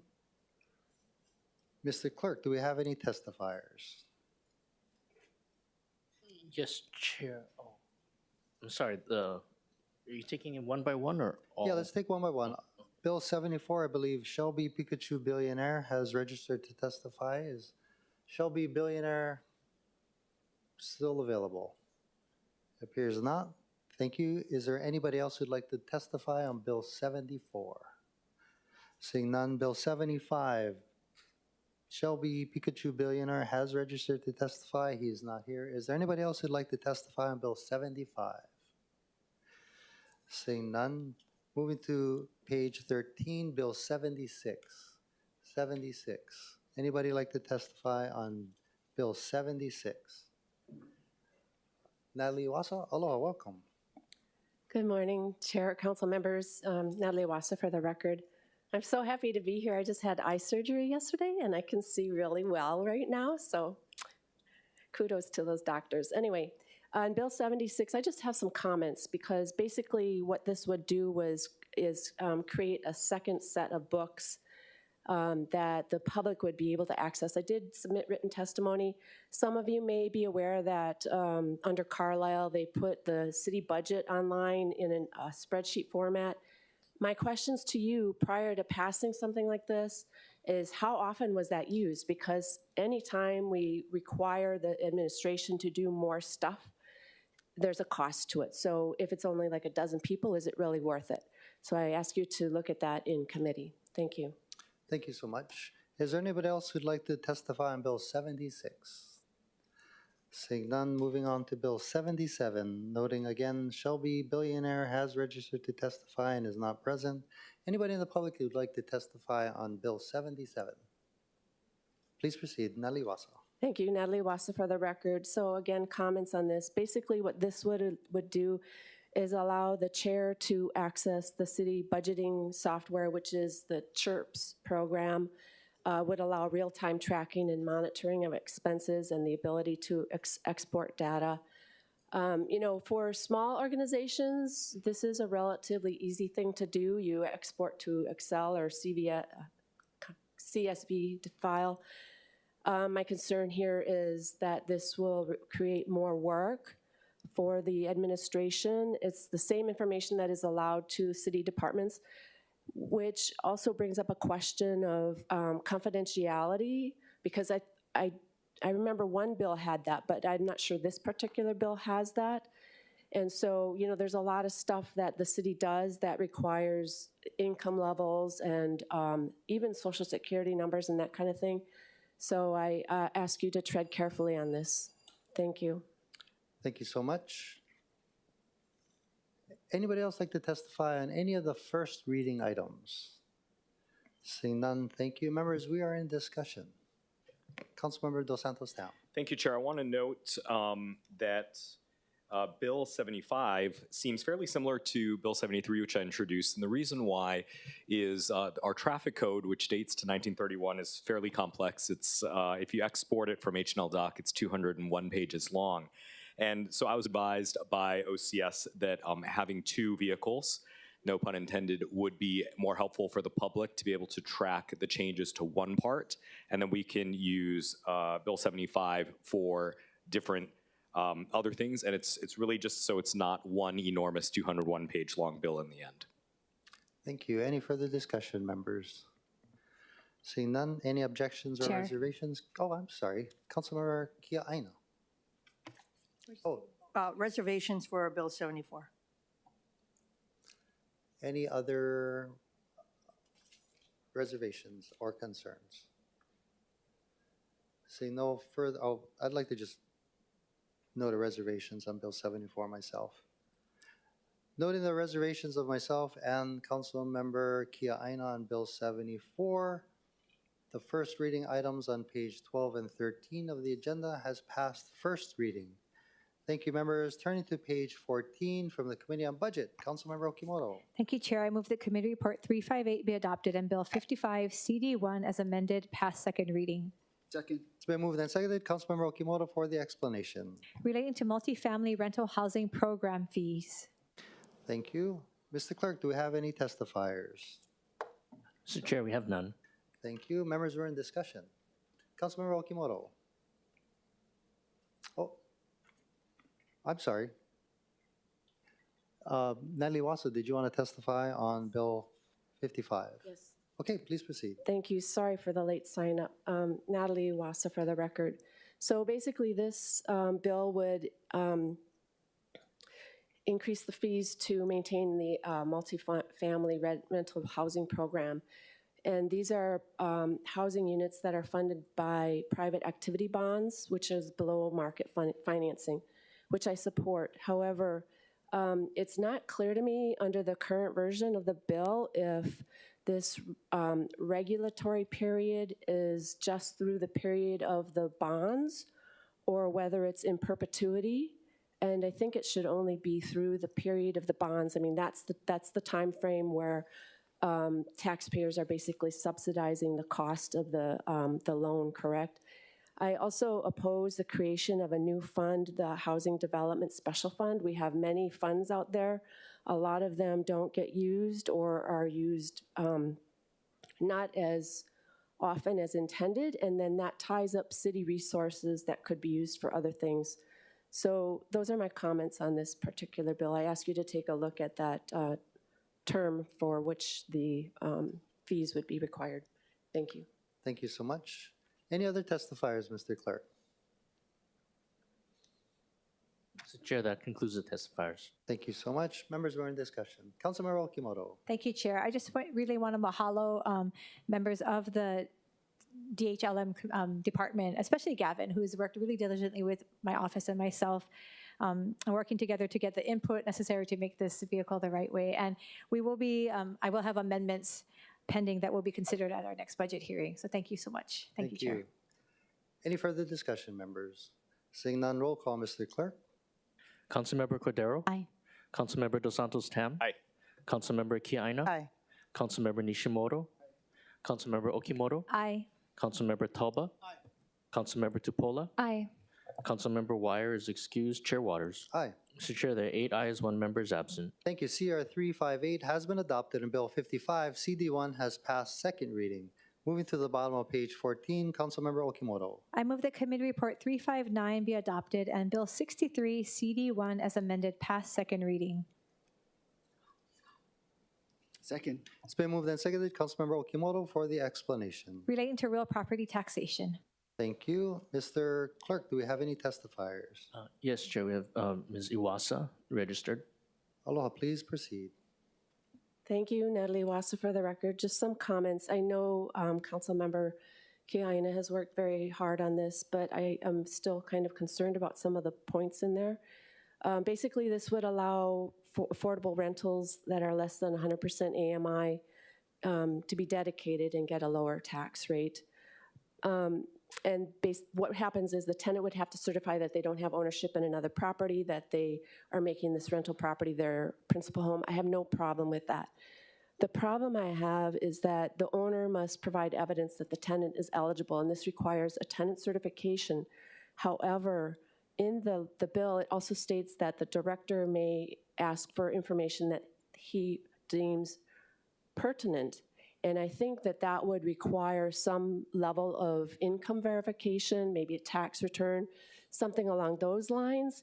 And my concern is that if the landlord is getting that information and the income is lower than what the landlord expects, potentially the tenant could be denied residency there. And I say that because, you know, so often we hear in the news about the 30% affordability range when you go for a loan, right? That's what the loan mortgage people are looking for, 30% of income, no more than that.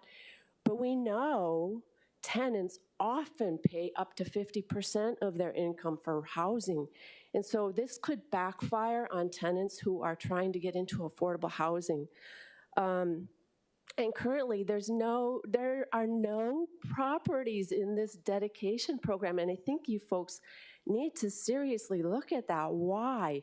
I personally think that it's because the paperwork that's required in this is just too onerous. I mean, they ask for stuff like a Schedule E for the landlord, and that has information that has no bearing on a property.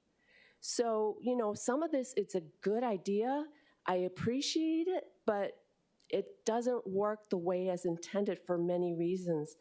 The other thing that I noticed in the CD1 is that the rollback period was reduced from 5 years to just the year prior to the current fiscal year. I understand the need to penalize people who are taking advantage of the program illegally. However, when you penalize people more, it's not fair. So I don't understand why it can't just be if they are in violation, they lose the current year's reduction. The other thing that I wanted to comment is on the 45-day violation, that it automatically reverts. And I ask you to look at what happens if there's a fire, what happens if there's a storm and there's storm damage, and the home has to be repaired. And this is not so far-fetched. A home down my block had fire damage. They were out for more than 60 days repairing the home. So there are some concerns I have with this bill. Thank you very much. Thank you. Is there anybody else who'd like to testify on Bill 63? Seeing none, members were in discussion. Councilmember Kiaina. Thank you. Members, I urge your support of Bill 63. With regard to concerns that the previous testifier has identified that could be further discussed at the next committee hearing. And I feel that this actually addresses some of her long-term concerns that she has educated the City Council on, and that is how can we as a City Council try to promote long-term rentals for our local families, and that's what this does. With regard to her comment about the current law, the reason that no one is utilizing the current law is because the current law sets the rental rate at 80% of the area median income, unlike 100% proposed under this bill.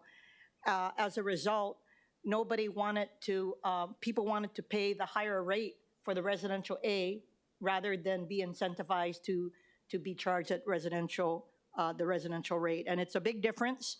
You pay $3.50 for a residential rate.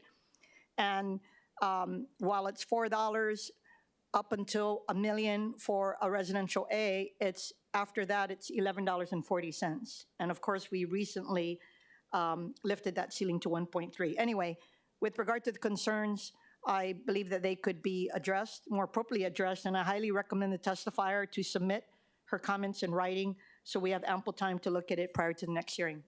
Thank you. Thank you. Any further discussion, members? Seeing none, roll call, Mr. Clerk. Councilmember Cordero? Aye. Councilmember Dos Santos Tam? Aye. Councilmember Kiaina? Aye. Councilmember Nishimoto? Councilmember Okimoto? Aye. Councilmember Talba? Councilmember Tupola? Aye. Councilmember Wires, excused. Chair Waters? Aye. Mr. Chair, there are 8 ayes, 1 member is absent. Thank you. CR-359 has been adopted in Bill 63. CD1 has passed second reading. Moving to the top of page 15 from the Committee on Housing, Homelessness, and Parks, Councilmember Tupola. I move that Committee Report 368 be adopted and Bill 66 CD1 as amended pass second reading. It's been moved and seconded. Councilmember Tupola for the explanation. Relating to exceptional trees. Thank you. Mr. Clerk, do we have any testifiers? Mr. Chair, we have none. Thank you. Any discussion, members? Councilmember Tupola. Yeah, thank you very much to the Department of Parks and of course their Arborist Division for all that they do and for including the first exceptional tree in Eva. Mahalo. Thank you. Any further discussion, members? Seeing none, roll call, Mr. Clerk. Councilmember Cordero? Aye. Councilmember Dos Santos Tam? Aye. Councilmember Kiaina? Aye. Councilmember Nishimoto? Councilmember Okimoto? Aye. Councilmember Talba? Aye.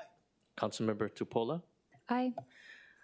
Councilmember Wires, excused. Chair Waters? Aye. Mr. Chair, there are 8 ayes, 1 member is absent. Thank you. CR-368 has been adopted and Bill 66, CD1 has passed second reading.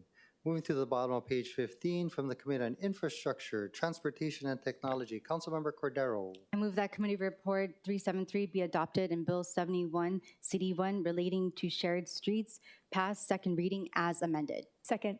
It's been moved and seconded. Thank you for the explanation. I believe we have 2 registered testifiers, starting with Eduardo Hernandez from the Hawaii Bicycling League.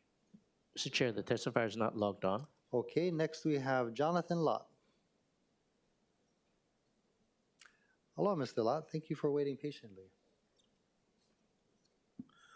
Aloha, Chair Waters, members of the council.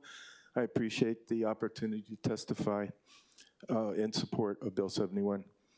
For perspective of why I'm interested in this, I have been involved assisting Natalie with open streets events in Kailua, Kaka'ako, and with the Hawaii Bicycle League on Kalakau Avenue during COVID.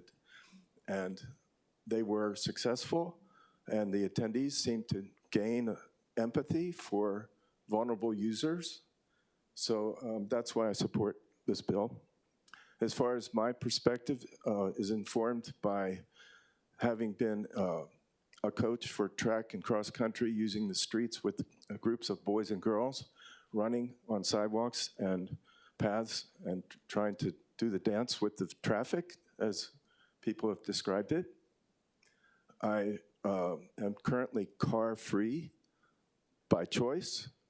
Although I have a driver's license, a regular license, I have had a commercial driver's license, and I drove large motor coaches for almost 3 years. And also I delivered for Domino's Pizza back in the day. But I'm not anti-car as such. So what I think the problem currently is people are getting extremely frustrated with traffic and are triggered whenever they see somebody in a crosswalk walking or riding a bicycle. They take that as, oh, this guy's slowing me up. So it erupts as road rage. Just on my way here, I had a close call with a trolley that was veering a little bit into the bicycle lane along the ALOHA, and I think he was oblivious to the fact that I was there. It was close. So I think that if more people could experience actually being on the road on a bicycle or walking, as I often do, they would realize that, hey, these are people, not video game characters. You cannot just yell at them and bang them with your vehicle, you know, and I'm the first to admit cyclists and pedestrians are equally to blame as far as violating safety rules and legal rules.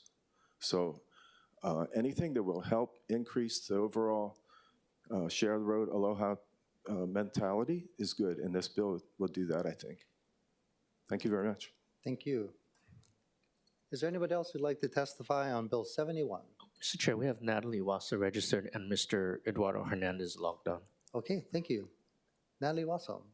Thank you. Natalie Wassa, I'm representing Fiscal on Hawaii. I'm the president. We support this with potentially a change.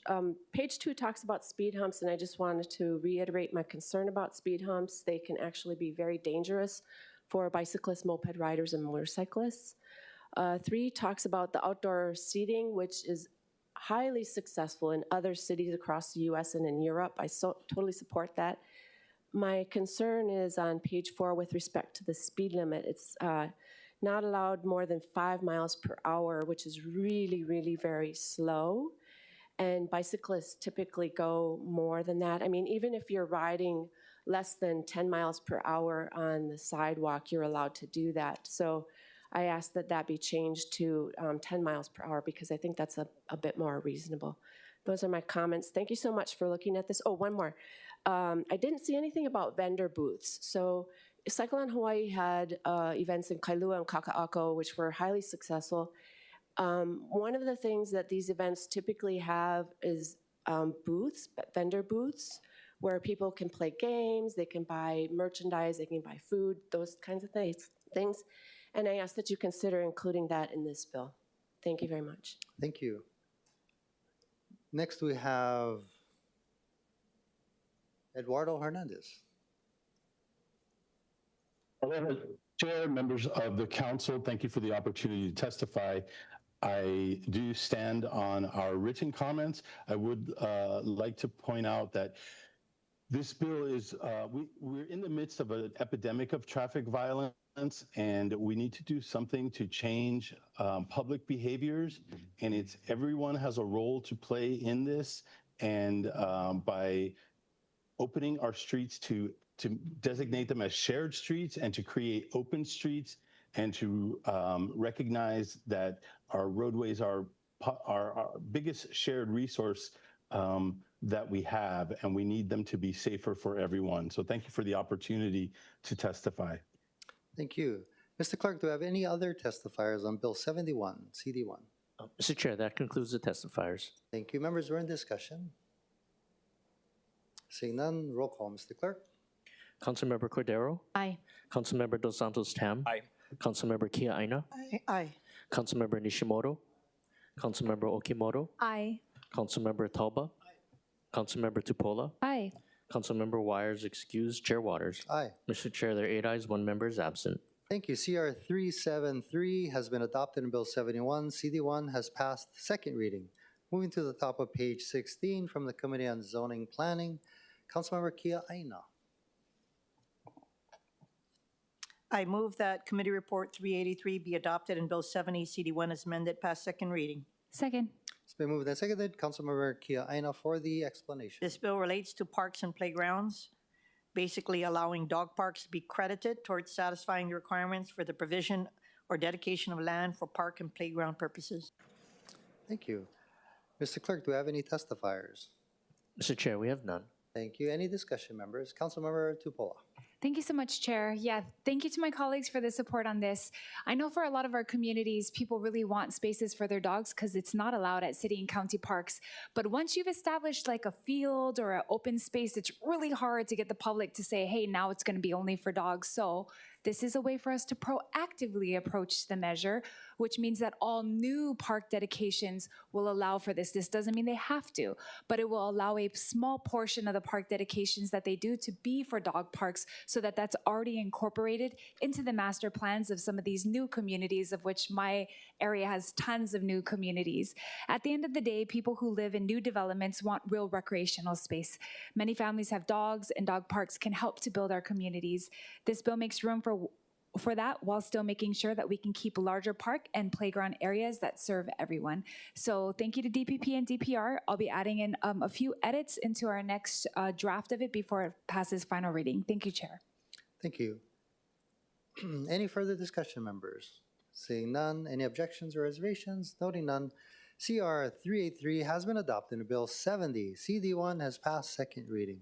Members, moving to page 17, third reading measures. From the Committee on Budget, Councilmember Okimoto.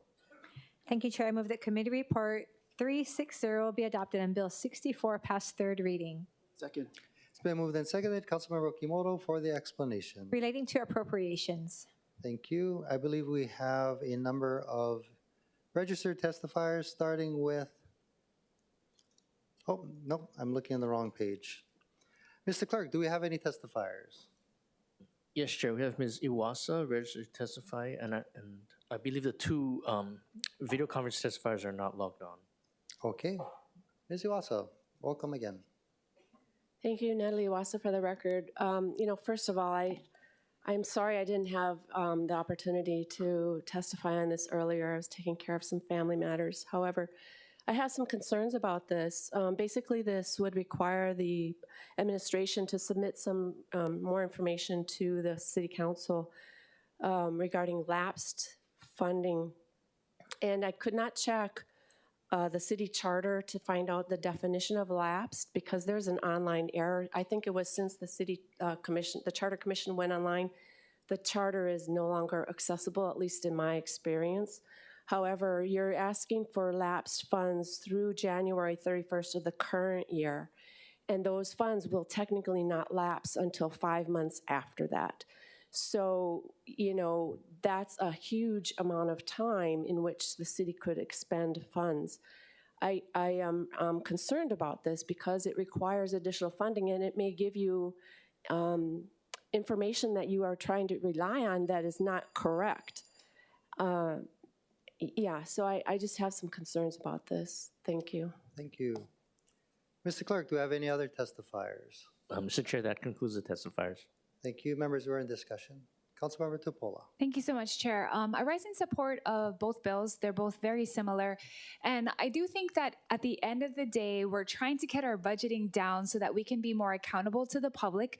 And of course, for some of the areas that have large lapses, at the end of the year, when it comes around, a lot of times we're not sure where it could have done or been allocated better. So that's really what this is seeking to do.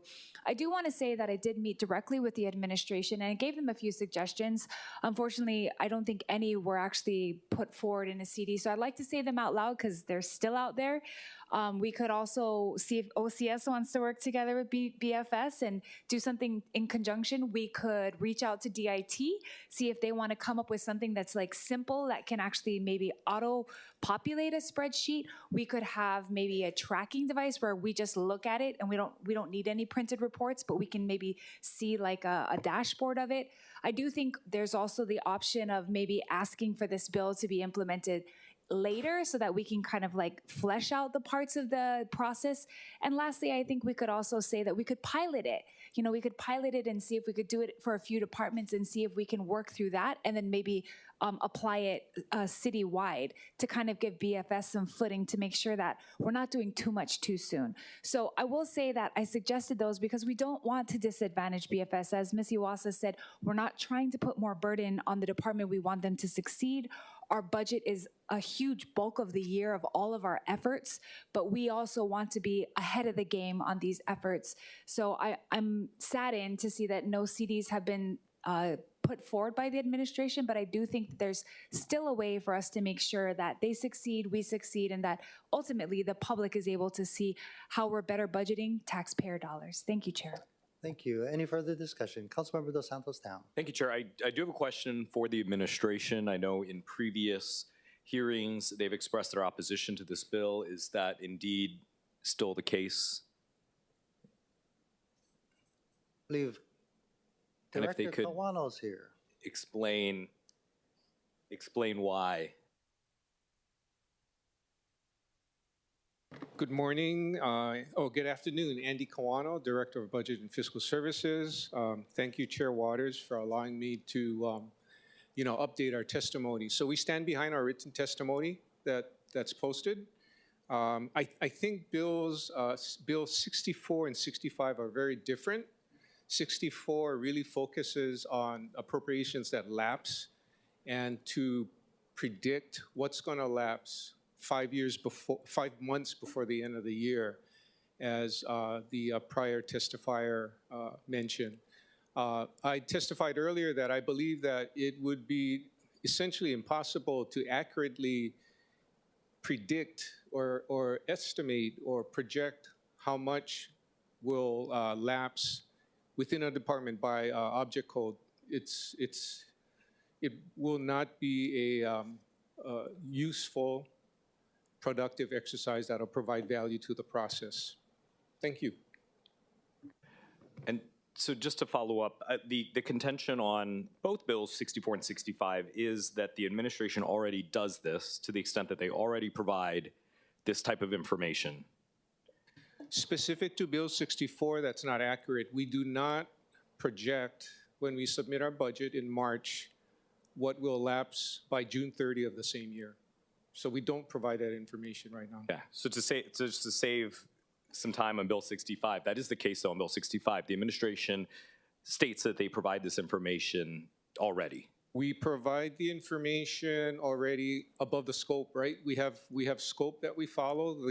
For Bill 65, which is different from 64, there would be an expansion of transfers of essentially all types that occur regardless of dollar amount on a quarterly basis and then on a consolidated annual basis. The quarterly basis reporting will require 11 prior quarters of comparison, which to me is unnecessary. Okay, thank you. Thank you. Any further discussion, members? Councilmember Tolba. Thank you. Voting with reservations, I hear the concerns for BFS that the measure adds administrative burdens and duplicates information already being reported. I'm not convinced that requiring an additional report will change our budget discussions or outcomes. If anything, maybe OCS can help us better analyze the existing reports we already receive and provide a deeper dive during the budget season. I understand the intent of the bill, but I don't believe that the added workload on BFS will lead to any significant new insights. Thank you. Thank you so much. Any further discussion? Councilmember Dos Santos Town. Chair, also voting with reservations. I'll note, in addition to Councilmember Tolba's points, I'll note that in the previous budget, we did set up and fund 2 additional positions within the legislative branch that were specifically intended to assist with the budget process. To the extent that this information is already provided, I think this is the kind of thing that we can do in-house. And as has been pointed out, by January, these funds aren't technically lapsed. And so I understand the intent to make sure that we're spending, in a way that makes sense throughout the fiscal year. But I think this is something we can do in-house rather than throwing it on the administration first and foremost. I think the other note that I will make is the legislative branch does have significant lapses each and every year, and that's also something that we need to look at in-house as well. Thank you so much. I do want to point out, members, that while this is going for both 64 and 65, while it's correct that, especially in Bill 65, that the documents are turned over to us, but it's literally 10,509 pages. I was going to ceremoniously bring out 10,509 pages to show you what that looks like. If we were to stack that up, it would be taller than me. I'm 6 feet tall. And that's what you all have to look through to find this information when I believe it's readily available by the Department of Budget and Fiscal Services. So that's all we're asking for. The council, excuse me, the city charger does have the Budget and Fiscal Services Director as a CEO of, or CFO, Chief Financial Officer. And while it may be difficult to do today, once you exercise that muscle, get used to it, it's going to be much easier to provide to us. Councilmember Tupola. Thank you, Chair. Yeah, I would add that that's what a potential CD could have done at second reading, at third reading. So the administration could suggest, say, for example, what Councilmember Dos Santos Tam suggested, strike out who does it, maybe remove their name and put in a legislative aide, and the legislative branch does it after we give it to them. I think at this point, any edit that could have been suggested would have helped us to know how to navigate, but no edits were given. There was no middle ground to it. It was just opposition. So that's where I find the difficulty in this, because I think there are so many nuances that we could have done so that we could take that burden off. Secondly, we could drop that whole 10,500 pages into ChatGPT and just ask it to analyze it for us. But like, I do think that at the end of the day, like, we're just trying to figure out who should do what. So if it's not the chief financial officer, if it's not budget and fiscal services, then who? DIT? OCS? Like, because I think it is something that could be simpler than what's being put out here, but we'll never know because we're suggesting one way and there's been no other way suggested. So I'm just putting it out there that we had multiple committee hearings about this, hoping that other suggestions that might be easier would come out, but unfortunately there wasn't. So we are hoping to do the best, because really the lapse amounts of funds in the city is in the millions. So when people see millions of funds lapse, they come to us and say, then how come our park wasn't fixed? How come this road wasn't fixed? How come you guys didn't do that if you had all this lapse money? But we didn't know, and we weren't able to reallocate that money because the time frame, switched so fast, and we weren't able to see where we could have possibly spent down in the last few months of the budget cycle. So I think what we're trying to do is be as effective as possible, and as well, the administration will succeed if we succeed. We will succeed if they succeed. So thank you. Thank you. Any further discussion, members? Seeing none, roll call, Mr. Clerk. Councilmember Cordero. Aye. Councilmember Dos Santos Tam. Reservations. Councilmember Kiaina. Aye. Councilmember Nishimoto. Councilmember Okimoto. Aye. Councilmember Tauba. Reservations? Councilmember Tupola. Aye. Councilmember Wire is excused. Chair Waters. Aye. Mr. Chair, there are 8 ayes, 1 member is absent. Thank you. CR-360 has been adopted, and Bill 64 has passed third reading. Moving to the bottom of page 17, Councilmember Okimoto. Thank you, Chair. I move that Committee Report 361 be adopted and Bill 65 CD1 pass third reading. Second. Thank you. It's been moved and seconded. Councilmember Okimoto for the explanation. Relating to budget execution. Thank you. Mr. Clerk, do we have any testifiers? Yes, Chair, we have Ms. Iwasa in the chamber. Okay, please proceed. Thank you, Natalie Wassa. For the record, some comments. So basically this bill would require the administration to file quarterly and annual reports to the City Council regarding transfers over a certain limit. And as was just amended by the chair, this is already being done. Although the paperwork is voluminous, even before ChatGPT, you could do a search for specific words and find that information. So, we're asking for duplicate stuff here. And as you know, you folks have to approve transfers with the same limitations. So why can't you yourselves track those transfers during the year? Why are you putting more reporting requirements on the administration? I'm sure that their staffing levels are also not what they should be, and I'm just very concerned that that there are additional requirements being placed on them that may not be all that necessary. Thank you. Thank you. Is there anybody else who'd like to testify on Bill 65? Seeing none, members, we're in discussion. Councilmember Dos Santos Tam. Chair, this, as discussed in the questioning of BFS Director Kawano, the administration here asserts that they already provide this information and they already comply with providing this to the council. Bill 65 seems to indicate that we as a council don't think that that goes far enough or provides enough information. And I want to make this point because later on in the agenda, there's something else where we as the council feel that not enough information, not enough oversight's being provided. The administration asserts that they do, and this is going to come back later. So I just want to put a pin in that when we get to that agenda item later. With regard to this, again, I reiterate that we put in the last budget for the legislative branch these positions that could assist us in doing this. We don't have to necessarily put this burden on the administration. We can do the work ourselves. And so, you know, if the administration is opposed to it, then we should just do it ourselves, and we are fully capable of doing it ourselves if we choose to do so. Thank you. Any further discussion? Councilmember Tolba. Yes, voting with reservations. Thank you. Any further discussion, members? Councilmember Tupola. Thank you so much, Chair. Just to reiterate, any department can give suggestions and edits. I've done multiple bills where departments have told me, I don't like this line. Can you change this? I don't want to be in charge. Could we find another entity? I don't like this fee. Can we change the price?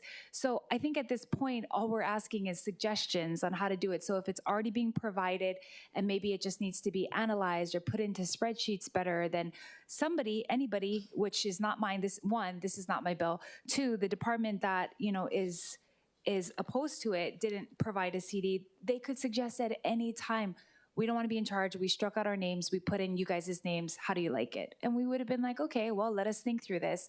But I think that's the whole process that we have to go through because of the sunshine laws. Like, we have to openly discuss these things, see what people are saying, see if we can get it better. So again, we don't want to put on any more burden onto BFS, but how do we achieve this, especially with the transfer of funds, which happens so often, and in some cases in the millions of funds that we didn't know needed to be transferred. And usually we get a brief explanation of it, but we get that piecemeal throughout the whole year. So then throughout the whole year, we're supposed to kind of remember, wait, how many of the millions did this department transfer to there, and what was all the reasons? So it's more of a comprehensive look. And one of the suggestions I gave was that maybe we could even retro-analyze it so that we're not bogging down the current process. We could do this for the past year to see if we can notice trends so that we can get better in the coming years. That way we're not making the current budgeting process go any slower or be any more burdensome. Thank you, Chair.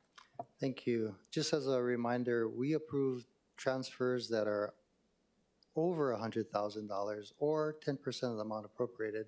There are many, many more transfers that are under $100,000 that don't have to come to us, that would be included in the report. But any further discussion, members? Seeing none, roll call, Mr. Clerk. Councilmember Cordero? Aye. Councilmember Dos Santos Tam? WR. Councilmember Akiwine? Aye. Councilmember Nishimoto? Councilmember Okimoto? Aye. Councilmember Talba? Reservations? Councilmember Tupola? Aye. Councilmember Wires excused. Chair Waters? Aye. Mr. Chair, there are 8 ayes, 1 member is absent. Thank you. CR-361 has been adopted and Bill 65, CD1 has passed third reading. Thank you, members. Turning to page 18 from the Committee on Infrastructure, Transportation, and Technology, Councilmember Cordero. I move that Committee Report 372 be adopted and Bill 42, City 1, which relates to taxi cabs, pass third reading. Second. It's been moved and seconded. Councilmember Cordero, thank you for the explanation. Is there a motion to amend? I move to further amend Bill 42, City 1 to the posted FD1. And Chair, the FD1 makes the amendments set forth in the written summary as posted on the agenda. Second. It's been moved and seconded. Thank you for the explanation, Councilmember Cordero. Mr. Clerk, do we have any testifiers? Yes, Mr. Chair. I believe I have one testifier in the chamber, Ryan Naka, if he's here. Yes, thank you. Hello, Mr. Naka, please proceed.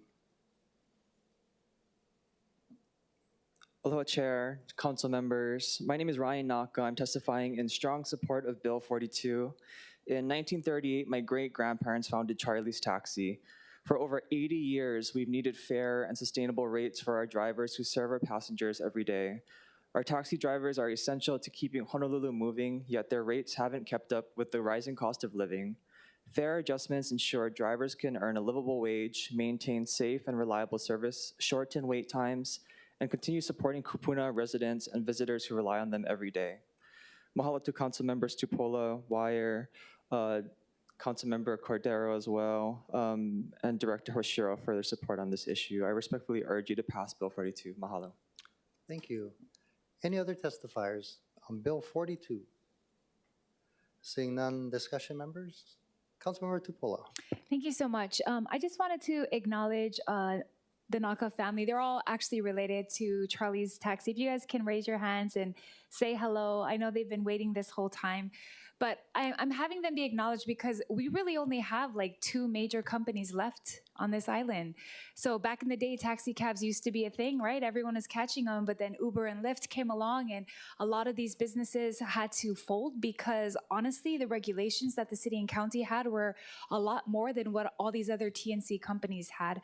So I will say that this took a lot of work. I want to thank my neighbor and colleague here, Councilmember Cordero, for pushing it forward. The very first bill I worked on to try to even the playing field and support our local companies was introduced in 2021. So today for third reading, we're finally passing a version that CSD supports and that also the other companies and drivers support. This ordinance reflects and updates the taxi cab regulations so that they are up to date for today's needs. It clarifies the requirements for taximeters, ensures that fares are clearly posted, and establishes a straightforward process for drivers and companies to pass on taxes and third-party fees when appropriate. These changes support consistency, transparency, and fairness for both drivers and passengers.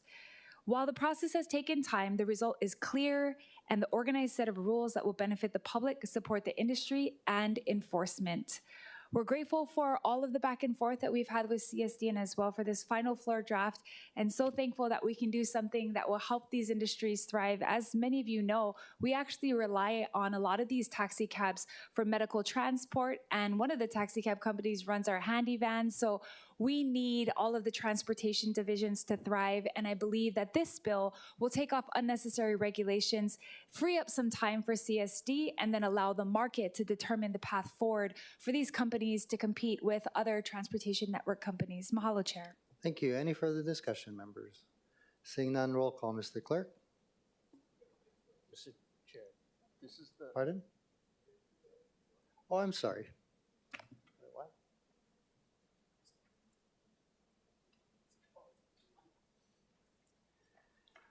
Pardon me. Any further discussion on the amendment?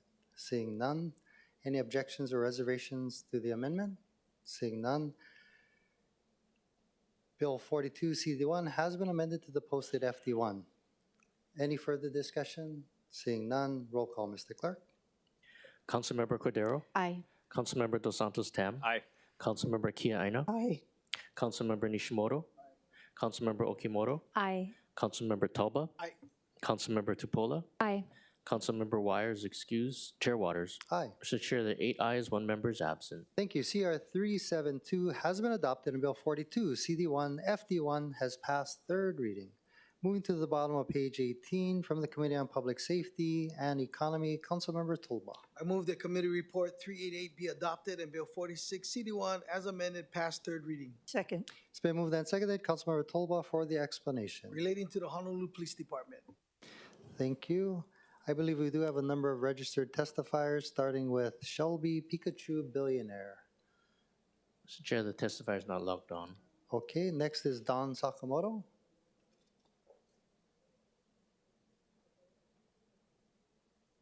Is Mr. Sakamoto available? Mr. Chair, the testifier is not responding. Oh, wait, he's back. He's on. Mr. Sakamoto, aloha, welcome. You need to unmute yourself.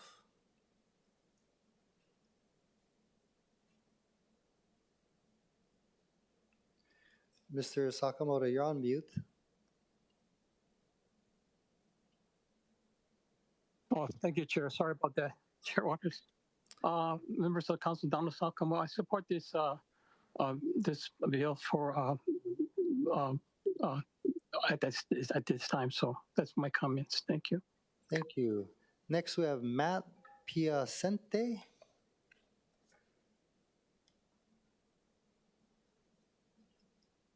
From Hawaii News Now. Aloha, welcome. Thank you for being here. Thank you. Thank you, Chairman Waters and council members, for paying much attention to this very important issue. It's an issue that we hope we can come to a resolution on, and I just want to kind of reiterate some of the things that have been said. Scanner access for news organizations, giving us real-time scanner access, is just the first step in our process as journalists. We don't just rip and read and take something and report something we hear on the scanners. We have to vet it, and as journalists, that's what we do. The first step is start making phone calls. The first step is dispatching crews to a scene. It's calling local businesses to see who are affected. So there's a lot that goes into this. And so the scanner is just the first vital step that we need. And so once we do dispatch our crews, then we get to a scene. Sometimes the scene is what we hear on the scanners. Other times it's something completely different. But allowing us to go and do our job as journalists and not face a delay, even if it's a 10-minute delay. Because it's not about us just being first, it's about us being right. And that's what journalists like us want to be. The public trust is everything we have. That's how we want to talk to our viewers. And so I think we've learned from many, and we've brought up many examples, the Lahaina wildfires, the tsunami warnings, car chases, manhunts. To get real-time information and let us do our job as journalists is so important to public safety. We have thousands and thousands of people on our platforms every day, and the ability to alert them of these things is vital to public safety, and that's what we can do. This is different than 10 years ago, 20 years ago, when you wait for the 5 o'clock news. We can alert people right on their phones, right away, once we get it vetted and once we do it right. Again, we want to work with HPD on a lot of levels to make this right, and we appreciate your attention to this matter. Thank you. Thank you. Next, we have Matthew Ursua. Mr. Chair, the testifier is not logged on. Okay, is there anybody else in the public who'd like to testify? Aloha, welcome. Hi, Chair Waters, Council. My name is John Dutzman. I'm a Waikiki resident. Spent 30 years in the TV news business. I'm retired. I worked in New York City. I worked in Miami. And I'm a big believer in the First Amendment. I also highly respect HPD, so I get both sides of this equation. The intent of this bill is great, and then it falls off a very dangerous, slippery cliff. I think it's kind of sketchy. I think it might be illegal. And that is that this bill limits public information to what I call a high maka clause in here, to the people who the council or the city feels worthy of receiving that information. This is public information that's already been pre-screened by the police department to eliminate sensitive information. They're going to have it on a delay, and it's public information. It should be available to the public, not just select media and one newspaper, and it should also be available to all these social media platforms that are doing a great job at breaking news, and they have a lot more followers than a lot of the TV stations. For example, Hawaii News Now on Instagram has 581,000 viewers, and number 2 is Hungry Hawaiian, which is a local guy on social media. He has 280,000 followers. KHON has 147, KITV 105, Star Advertisers only 98, HPD only 50. You're cutting these guys out, you're cutting the public out. I think it's improper and maybe illegal to have public information and select the high maka people you guys think deserve it. Thank you. Thank you. Tim Gary?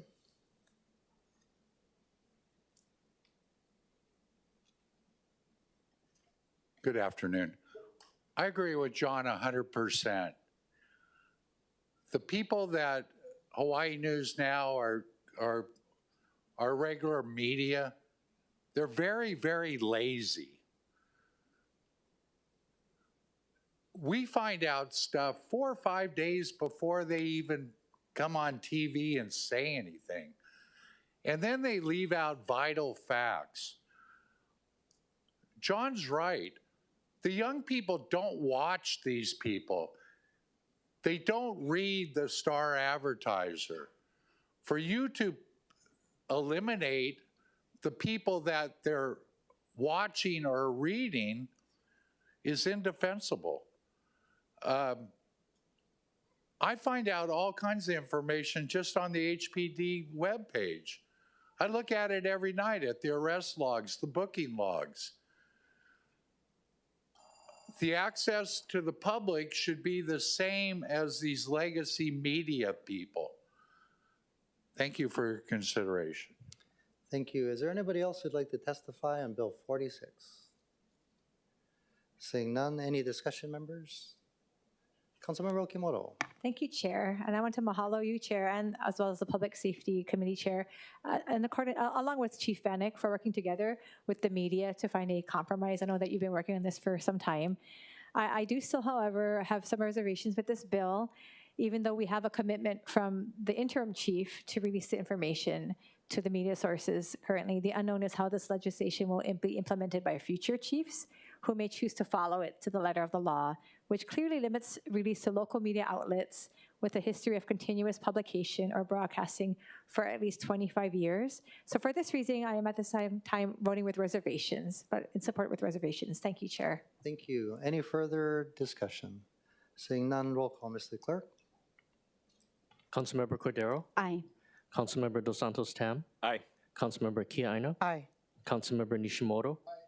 Councilmember Okimoto? Reservations. Councilmember Talba? Aye. Councilmember Tupola? Aye. Councilmember Wires excused. Chair Waters? Aye. Mr. Chair, there are 8 ayes, 1 member is absent. Thank you. CR-388 has been adopted and Bill 46, CD1 has passed third reading. Thank you, members. Moving to the top of page 19 from the Committee on Budget, Councilmember Okimoto. Chair, I move that Committee Report 364 and Resolution 25-302 be adopted. Second. It's been moved and seconded. Councilmember Okimoto for the explanation. Relating to the transfer of funds. Thank you. Mr. Clerk, do we have any testifiers? Mr. Chair, we have none. Thank you. Any discussion, members? Seeing none, any objections or reservations? Noting no objections or reservations, CR-364 and Resolution 25-302 has been adopted. From the Committee on Energy, Environment, and Sustainability, Councilmember Dos Santos Tam. Chair, I move that Committee Report 367 and Resolution 25-315 be adopted. Second. It's been moved and seconded. Councilmember Dos Santos Tam for the explanation. This would accept a gift in the amount of $10,000 to the city from iProductions, NCIS Hawai'i, for the training of personnel at the Sand Island Wastewater Treatment Plant. Thank you. Mr. Clerk, do we have any testifiers? Mr. Chair, we have none. Thank you. Any discussion? Seeing none, any objections or reservations? Noting no objections or reservations, CR-367 and Resolution 25-315 has been adopted. Moving to the top of page 20 from the Committee on Infrastructure, Transportation, and Technology, Councilmember Cordero. I move that Committee Report 374 and Resolution 25-309, which approves the Department of Transportation Services Agency Rail Safety Plan for rail operations required by 49 CFR Part 67349, CFR Part 674, and Hawaii Department of Transportation Program Standards and Procedures be adopted. Second. It's been moved, seconded, and explained. Thank you. Mr. Clerk, do we have any testifiers? Yes, Chair, we have Mr. Donald Sakamoto standing by remotely. Okay, Don Sakamoto, please proceed. Good afternoon, Chair Waters, Vice Chair Tupola, other council members, Donald Sakamoto for the record. As the president of Citizens for a Fair Early Ride, I deal with transportation, bus, skyline, and handy van. But in this case, the rail system, it's very important that we have safety. And I do attend FTA meetings online when I can, and I fully support this with the Department of Transportation Services. Thank you. Thank you. Is there anybody else who'd like to testify on Resolution 25-309? Seeing none, any discussion, members? Seeing none, any objections or reservations? Noting no objections or reservations, CR-374 and Resolution 25-309 has been adopted. Councilmember Cordero. I move that Committee Report 375 and Resolution 25-317, which approves the Department of Transportation Services Agency Bus and Paratransit Agency Safety Plan pursuant to 49 CFR Part 673 and Federal Transit Administration requirements be adopted. Second. It's been moved and seconded as well as explained. Mr. Clerk, do we have any testifiers? Yes, Mr. Chair, we have Donald Sakamoto standing by. Okay, please proceed. Again, Chair Waters, Vice Chair Topola, and other council members, Donald Sakamoto. As the President of Citizens for a Fair AD Ride, I support this resolution because it's very important when they have the bus and the handy van, and support Department of Transportation to comply with federal regulations of the FTA. Thank you. Thank you. Mr. Clerk, do we have any other testifiers? Mr. Chair, that concludes the testifiers. Thank you. Members, we're in discussion. Seeing none, any objections or reservations? Noting no objections or reservations, CR-375 and Resolution 25-317 has been adopted. Turning to page 21 from the Committee on International and Legal Affairs, Councilmember Nishimoto. I move that Committee Report 376 and Resolution 25-281 CD1 as amended be adopted. Second. It's been moved and seconded. Councilmember Nishimoto for the explanation. Is accepting a gift of travel and related expenses. Thank you. Mr. Clerk, do we have any testifiers? Mr. Chair, we have none. Thank you. Any discussion, members? Seeing none, any objections or reservations? Noting no objections or reservations, CR-376 and Resolution 25-281 CD1 has been adopted. Moving to the bottom of page 21 from the Committee on Zoning and Planning, Councilmember Akiwine. I move that Committee Report 386 and Resolution 25-314 be adopted. Second. It's been moved and seconded. Councilmember Akiwine for the explanation. This resolution amends Resolution 22-297 CD1 to extend the deadline to commence construction of the Koho'opili Affordable Rental Apartment Project or Affordable and Market Rate for Sale Condominium Project in Salt Lake, Oahu. Thank you.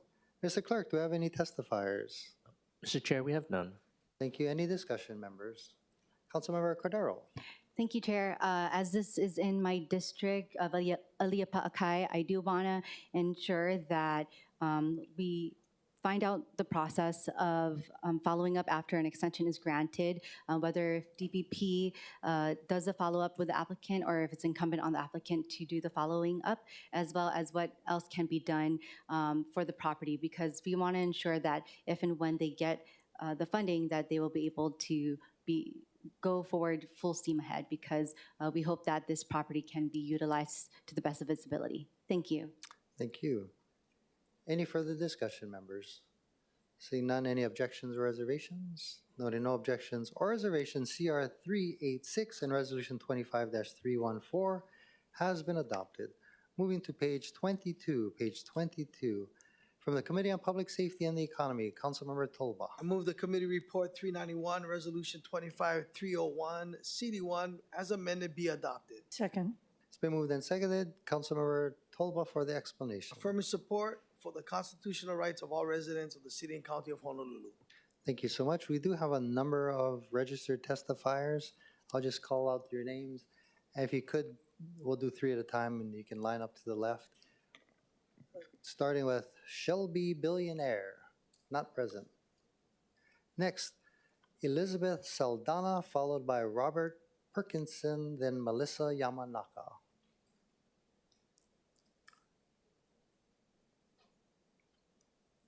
So Elizabeth Saldana first. Aloha, welcome. Thank you guys so much for waiting patiently.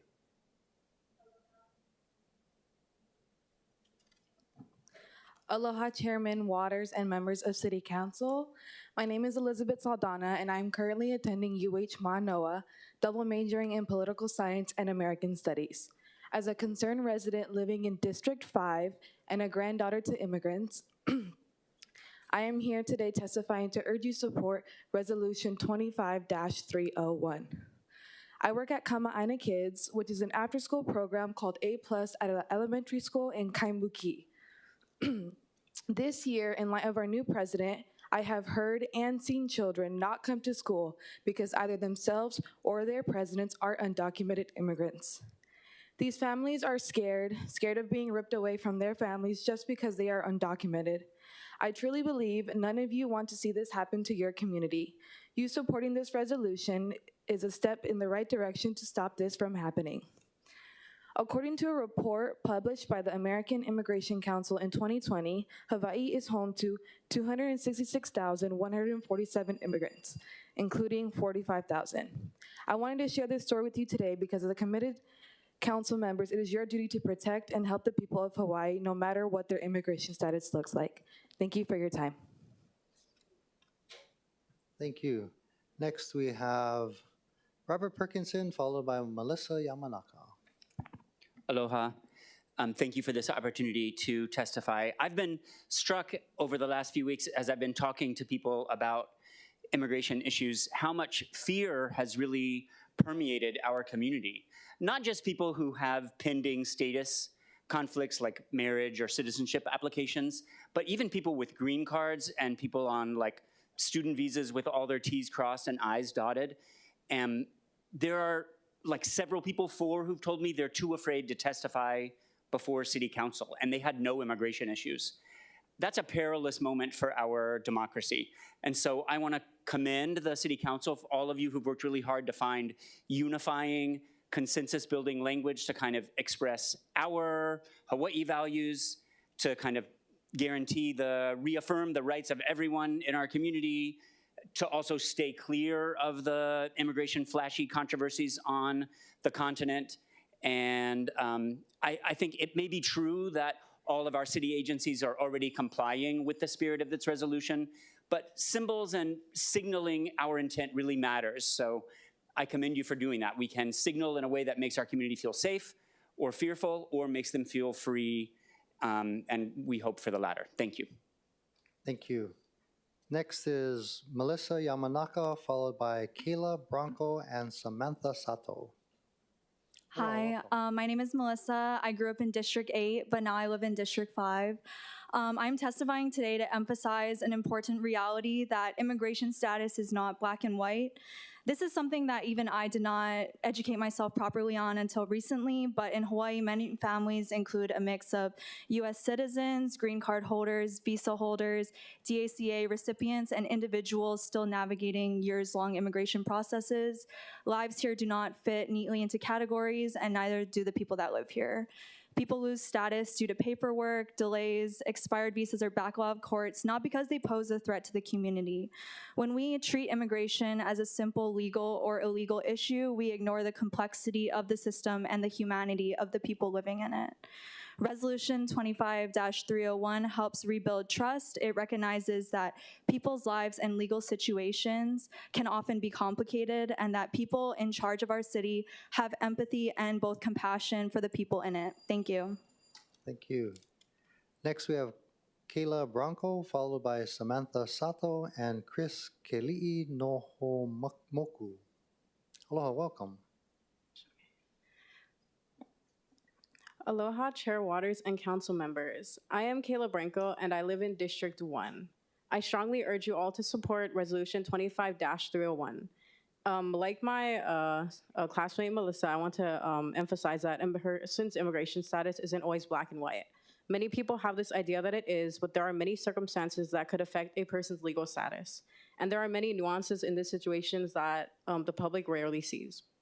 Because of this, we need to extend empathy to our immigrant community. Immigrants contribute so much to our society just as much as anyone who was born here. The difference between us is circumstance, and many of us were just lucky enough to have been born in America and not have to deal with the immigration system. We should allow immigrants the same respect and same rights as ourselves, and everyone deserves to have constitutional rights, and especially the right to due process, which this resolution supports. Mahalo for your time and your consideration. Thank you. Next is Samantha Sato, followed by Chris Keli'i Nohomoku. Aloha Chair Waters and council members. My name is Samantha Sato and I am a senior at the University of Hawaii, Manoa, double majoring in psychology and American studies. I was born and raised here on Oahu and currently live in Manoa. Today I'm here asking for your support for Resolution 25-301. As recent current events have shown, there are numerous concerns nationally as well as here locally. One of those concerns are immigration rights. I am requesting that you and your fellow council members take a moment to consider what is going on in our very own community. Hawaii is a major entryway for U.S. immigration. It is no surprise that our Honolulu community is made up of about 19.4 non-U.S. born citizens. Regardless of immigration status, all residents deserve to live without fear or worry that they are at risk of being taken away from their families and their home. Residents should not be afraid to go to work or school. Human rights should be the least of our worries, but nonetheless, these are the fights that we are facing. It would mean a lot to me and my community members if you would please take the time to truly think about what matters and how you can support those who cannot support themselves. Finally, I would like to thank you for your time and consideration. Thank you. Thank you. Is Chris Kelly Nohomoku present? Hi. Thank you for being here. Aloha Chair and Council members. My name is Chris Keali Inomoku. I am from Ewa Beach, now living in Mililani, and I'm a full-time student at UH Manoa. I'm here today to ask you for your support on Resolution 25-301, legislation that safeguards due process and basic rights for immigrants across our islands. As a Native Hawaiian woman and lifelong resident of Hawaii, I believe we must recognize that Hawaii's strength comes from its diversity. From the many cultures, histories, and lives that make up our ohana, nearly 1 in 5 residents in Hawaii is foreign-born. That's about 18.6% of our population. Our immigrant neighbors, many who have lived here decades, built families, worked our jobs, and contributed to our communities, deserve the same fairness, clarity, and legal protections that we expect for all Hawaii residents.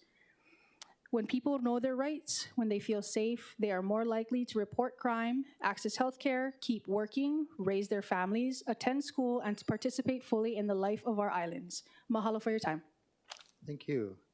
Next, we have Lauren Tibu Tiako Oldviar, followed by Sierra Wallace.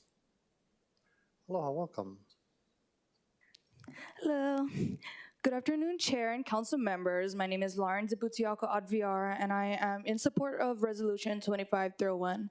I was born here in Hawaii, and I'm raised in Waianae. I'm from Waianae. That's how I identify, and it's where I call home. I was born to an immigrant family that left their life in the Philippines in order to create a better future for their family, including me. Growing up in Waianae and being brought up in both cultures of the Philippines and Hawaii taught me the impact that a close-knit culture and love for each other has not only on families, but entire communities. It taught me the importance of having a village.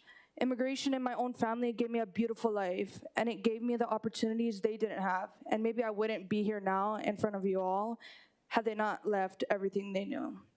Which is why I believe it is important that all individuals are treated with equity and humanity, regardless if they're foreign-born, a resident, documented, or undocumented. At the end of the day, we all bleed the same blood. This resolution serves as a reminder to actively practice the morals and values of everything that knits together the islands of Hawaii. Thank you. Thank you. Next, we have Sierra Wallace, followed by Oral Sledge. Aloha Chair Waters and members of the City Council. My name is Sierra Wallace. I am a student at UH Manoa, majoring in American Studies. I live in District 7, and I am testifying in support of Resolution 25-301. As a Native American community member living here on Oahu, I believe in supporting all residents and uplifting the shared values that bind our communities together.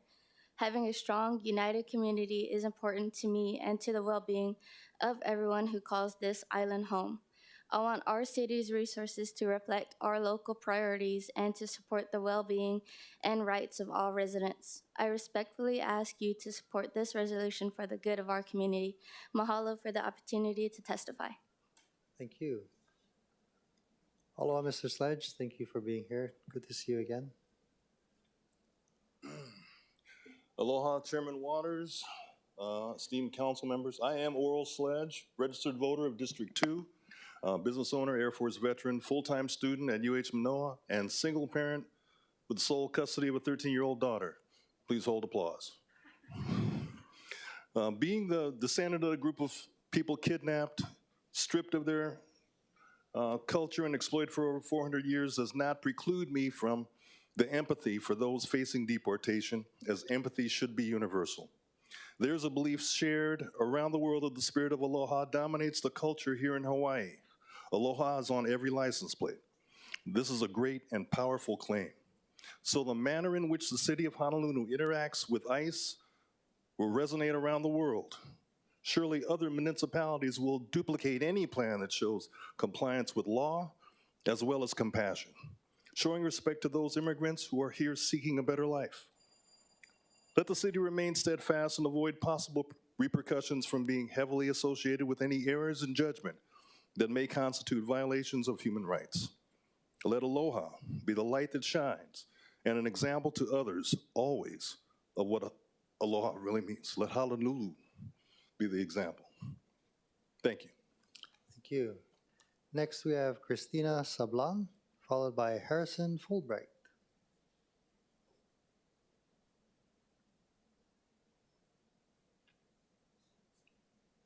Aloha. Nice to see you again as well. Aloha, Chair Waters and honorable council members. My name is Christina Sablan. I'm a resident of Kaneohe and the community and policy advocate for the legal clinic. I'm here in support of Resolution 301, CD1. TLC works to advance justice through immigration legal services, policy advocacy, and community education. We see firsthand the deepening fear in our communities due to recent drastic shifts in federal immigration policy. As others before me have noted, this fear extends to people who are lawfully present, such as green card holders and citizens of the freely associated states of Micronesia, as well as those pursuing legal pathways to status who need legal help. Even U.S. citizens from indigenous communities, U.S. territories, and mixed status families do not feel safe. Resolution 301 is an important and timely statement of values, and we urge for this statement of values to be followed with action, especially in moments like these. It is both appropriate and essential for all city and county agencies to review their agreements and practices for alignment with our constitutional protections and community values, and we urge as well this council to ensure that these reviews take place and consider funding for immigration legal services so that Oahu's most vulnerable immigrant and migrant residents can meaningfully exercise their rights. Mahalo for your time and leadership. Thank you. Next, we have Harrison Fulbright, followed by Quinn Grimes. Aloha, Chair Waters and other council members. My name is Harrison Fulbright. I'm a UH student of social work, and I've lived in District 4 my whole life. I'm here in strong support of Resolution 25301. I believe HPD is underemployed and overworked. Is because of this, it's not very reasonable for a local PD to assist the federal government beyond what is legally necessary. I am concerned that the federal government is likely to provide financial incentive, but I support Resolution 25301 because it is another thing to consider when weighing the pros and cons of collaborating with the federal government. Thank you. Thank you. Quinn Grimes.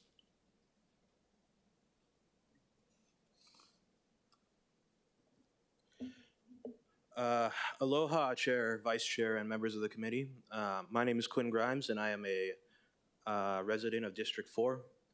I'm here to comment on the resolution that has been brought here today.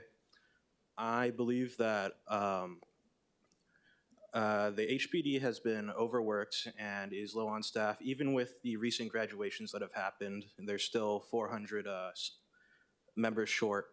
And I think that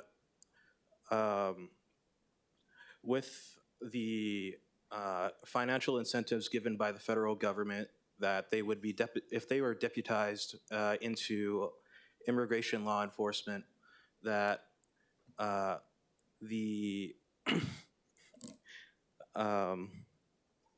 it would place an unnecessary burden on an already overextended resources in the department. I don't believe that's what they should be focusing on. I think they should be focusing on the community and building relationships with them to enforce more effective public safety.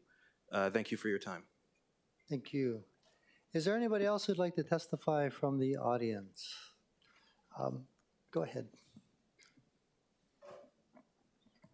Aloha Chair, Vice Chair, members of the committee, Liza Ryan Gill with the Hawaii Coalition for Immigrant Rights, representing about 30 immigrant serving organizations across the Pai'aina. Thank you so much for hearing this resolution. We know it already went through committee and there was a lot of support there and a lot of testimony. I just first wanted to mahalo the HPD for their support when we've had these conversations. What this comes down to is trust, that everyone in our community needs to know that they can trust to call the police, to access city services. Women who are immigrants, regardless of their status, are much more likely to be victims of crime and sexual assault because of the fear that is held over them by their partners. In fact, I have received numerous referrals from council members who have said, hey, this person is in distress because their partner is threatening them and threatening their children and is related to their immigration status. So the thing that I am most concerned about and why we want to support this resolution is that women deserve to be safe everywhere, all the time. Mahalo. Thank you. Tim Gary?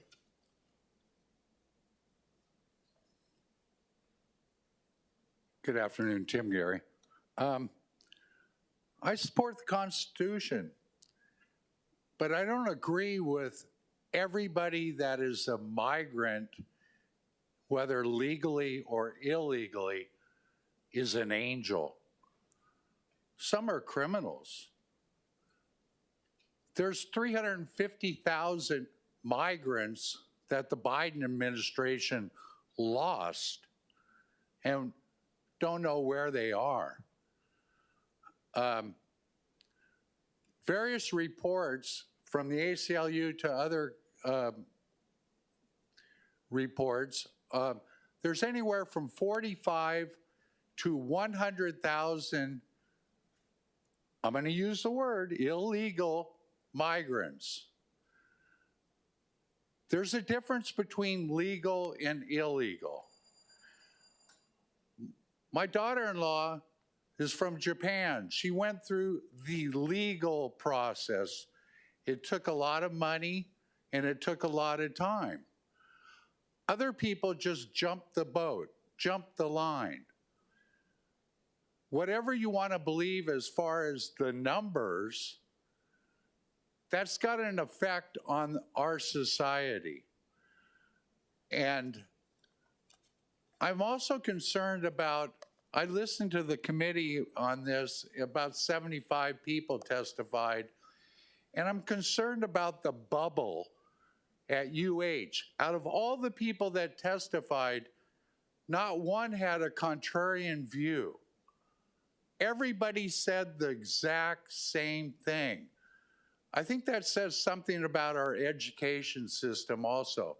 When I went to school, we were challenged by our professors to challenge the doctrine, to ask the questions. I sit here and listen to the people say the same thing over and over and over. Mr. Gary, if I could ask you to wrap up your testimony. Yeah, thank you. I agree with this, but also look at the negative effects of illegal migration. Thank you. Thank you. I also have Chu Lan Schubert Kwok registered to testify.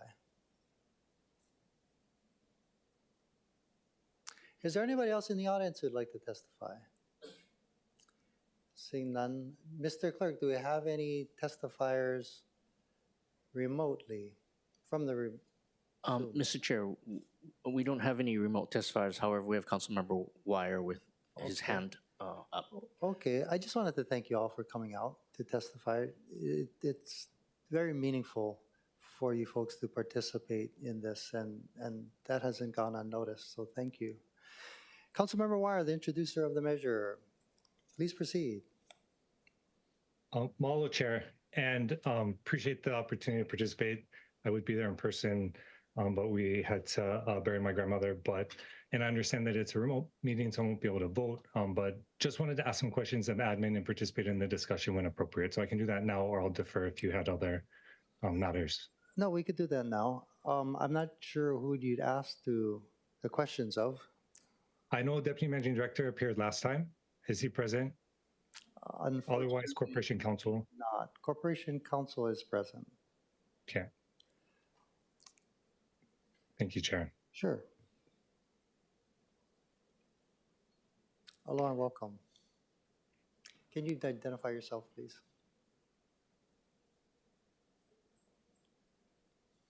Dwayne Peng, Deputy Corporation Counsel. Hello, Deputy Corporation Counsel Peng. Appreciate you being here. We'll just ask you to answer any of these questions that you're able to. Wanted to provide the administration the respect that they deserve and the opportunity to clear up any ambiguity that came out of the committee. I'm sure you are able to provide a general legal assessment, but of course you wouldn't dive into the advice. But I know there was some discussion on the part of the Deputy Managing Director at the committee signaling agreement to the conversation that was happening. I know I talked to him afterwards and he had signaled that was specifically to the striking of the clauses because the administration was already following what they required.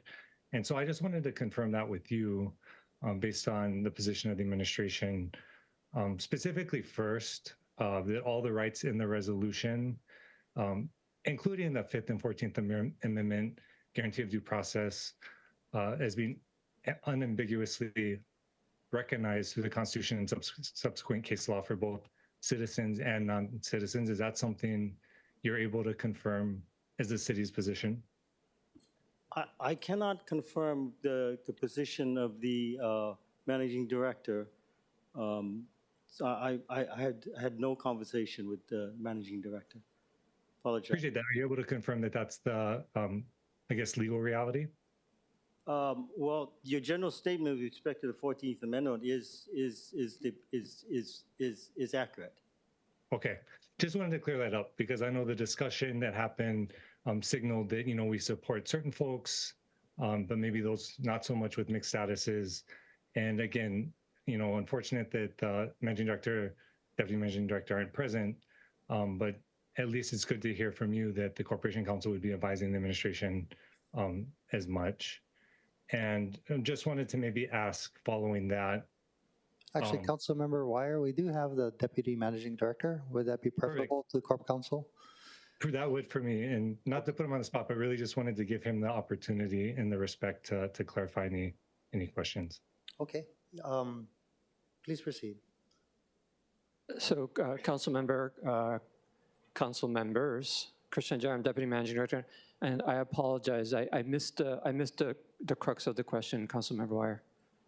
Yeah, and so it first was just recognizing that your discussion and representations during committee, particularly about agreement with what was discussed, was specifically in respect to the clauses that were stricken, and specifically because, and as you stated at the time, and as you stated, you're comfortable with the proposed language that I had suggested, that essentially it was because the administration is already doing it.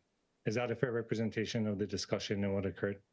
Councilmember, that's correct. The position I took was that this is something that the administration already does.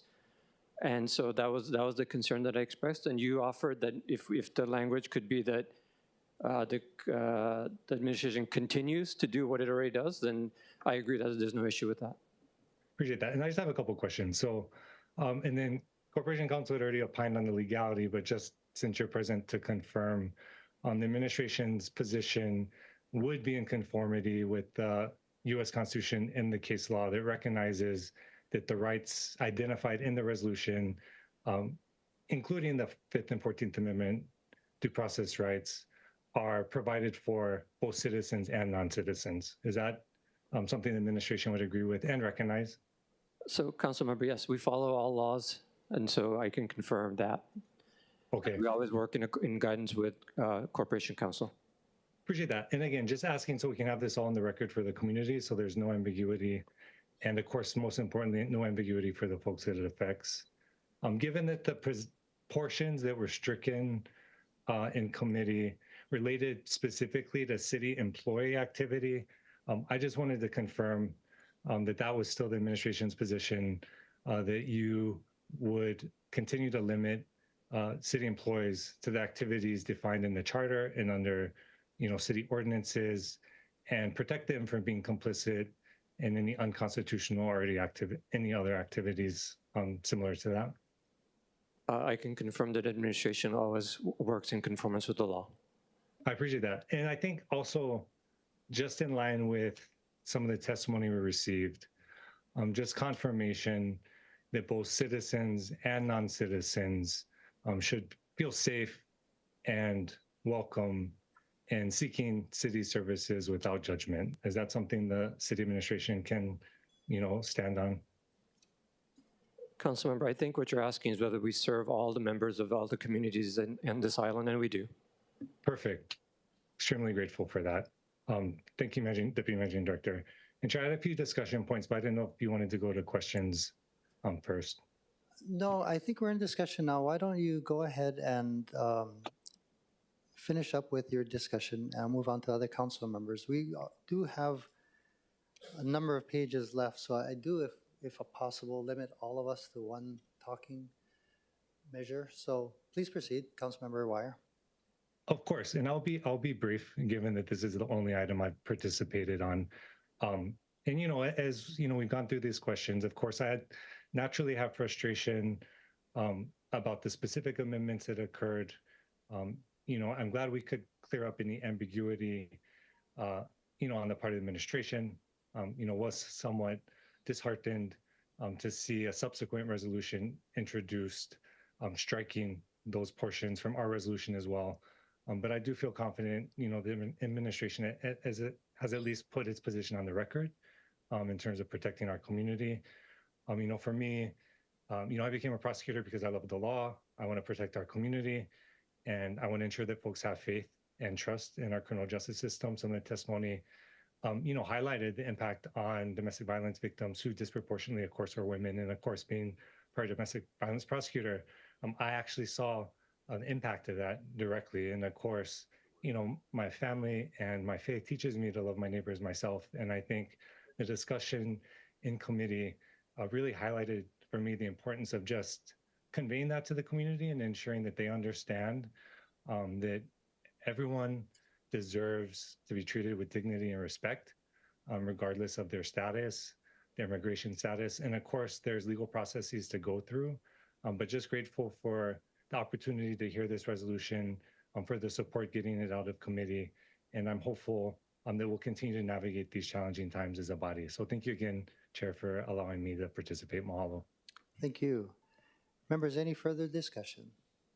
Councilmember Dos Santos now. Sure, thank you. Thank you for hearing this measure. Given everything that's been going on, and I don't need to dwell on the whole totality of what we see in the news around the country and also here in Hawaii, including recently over on the island of Kauai, I'm grateful that we're hearing this proposal. I'll note, along with Councilmember Wire, my disappointment that the two resolved clauses were stricken in committee. And as I noted earlier, in Bills 64 and 65, we as the council were putting forward those bills because we felt, even though the administration asserted that they are doing this, we felt that greater oversight and greater attention was needed. And here we are with this resolution where the administration is asserting that they already do all of this, and I believe them when they say this. But we're willing to just say, okay, well, if that's the case, then we'll take it out and call it a day. To me, that's unacceptable. And again, it is unacceptable because I know that there will be a time where we as a council do need to speak up clearly, unambiguously, and with true valor when it comes to constitutional rights perhaps being violated. In committee, I talked about the situation that we're seeing with law enforcement agencies in places like Texas and Florida where they're being compelled and not being reimbursed to do federal enforcement activity which distracts them from their local work, enforcing local ordinances and state laws. That's a big concern to me, and it should be a concern to everyone here. This is not a complicated question about the US Constitution. It's not a complicated, esoteric legal question. This is about the practical effects of what could be coming here if we are compelled to do so either by the federal administration or by a law that comes down from the federal government. So I want to be crystal clear on that point, and I'm glad that we're taking this step, but I wish that we were pushing a little bit harder. Thank you. Any further discussion, members? Councilmember Tolba. Thank you, Chair. I'm voting with reservations. You know, dignity and respect works both ways. As a grandson of immigrants, my family members had to, they had a time limit on when they can become citizens. And I think, you know, looking at, when we talk about dignity and respect, we heard our speaker this morning speak on ALOHA. That works both ways. Unlike the mainland, people fly in, have a green card, have this visa to work in Hawaii, and have ample time to really. I heard a guy tell me a couple weeks, oh, boss, I'm scared. I said, how long have you been in Hawaii? 15 years. 15 years. You had 5 years to really work hard at becoming an American citizen. So, you know, we've got to work hard at punishing the people that hire these people. You try to maybe encourage them to, like, get your workers some confidence and some faith that they can pass and become naturalized citizens. You know, it's tough because, like I said, my grandparents came here in 1913. Every single one of my uncles that went back to the Philippines that tried to get their family to come here had to go through a process. And it's a good process. It's a process that hopefully I believe that when they become whole, not afraid, and they show respect and aloha to laws that's already on the books, and we can live in a peaceful place. So I'm very torn, so I'm voting with reservations. Councilmember Okimoto, followed by Councilmember Cordero. Mahalo, Chair. I just wanted to state for the record that I support the whole Constitution, all of it. I believe it's important to not pick and choose the parts of the Constitution deemed more important than others. They're all important. Mahalo. Councilmember Cordero. Thank you, Chair. I just want to once again state what Managing Director Diana mentioned about how the work that we do goes to support everyone in the city and county of Honolulu. And I also want to recognize that while people are working hard towards either changing their status or towards citizenship, that the system that has been built also breaks down the people who are trying their best to legally get to compliant status. And so that's something that also has to be looked at. But at the same time, I just want to state again that we do this work for everyone here. Mahalo. Thank you. Any further discussion? Seeing none. Any objections or reservations? Noting the reservations of Councilmember Tolba. Any other reservations? Seeing none. CR 391 and Resolution 25-301 CD1 has been adopted. Moving to the bottom of page 22, Councilmember Tolba. I move that Committee Report 392 and Resolution 25-307 be adopted. Second.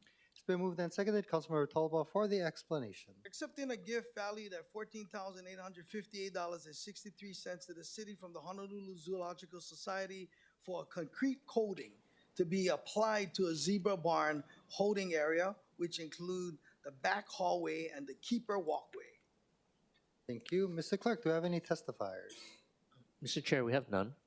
Thank you. Any discussion? Seeing none, any objections or reservations? Noting none, CR 392 and Resolution 25-307 has been adopted. Moving to the top of page 23, Councilmember Tolba. I move that Committee Report 393 and Resolution 25-310 be adopted. Second. It's been moved and seconded. Councilmember Tolba for the explanation. Accepting a gift of equipment and enrichment items valued at $20,471.62 to the city from the Honolulu Zoological Society for 8 solid roller balls a new support leg for playground slide, and a Pat's hay chopper. Thank you so much. Members, any discussion? Only what is 8 solid roller balls? Director of Enterprise Services? Aloha, welcome. Good afternoon, Chair. Thank you for the question. I'm Dita Hollyfield, Director of Enterprise Services.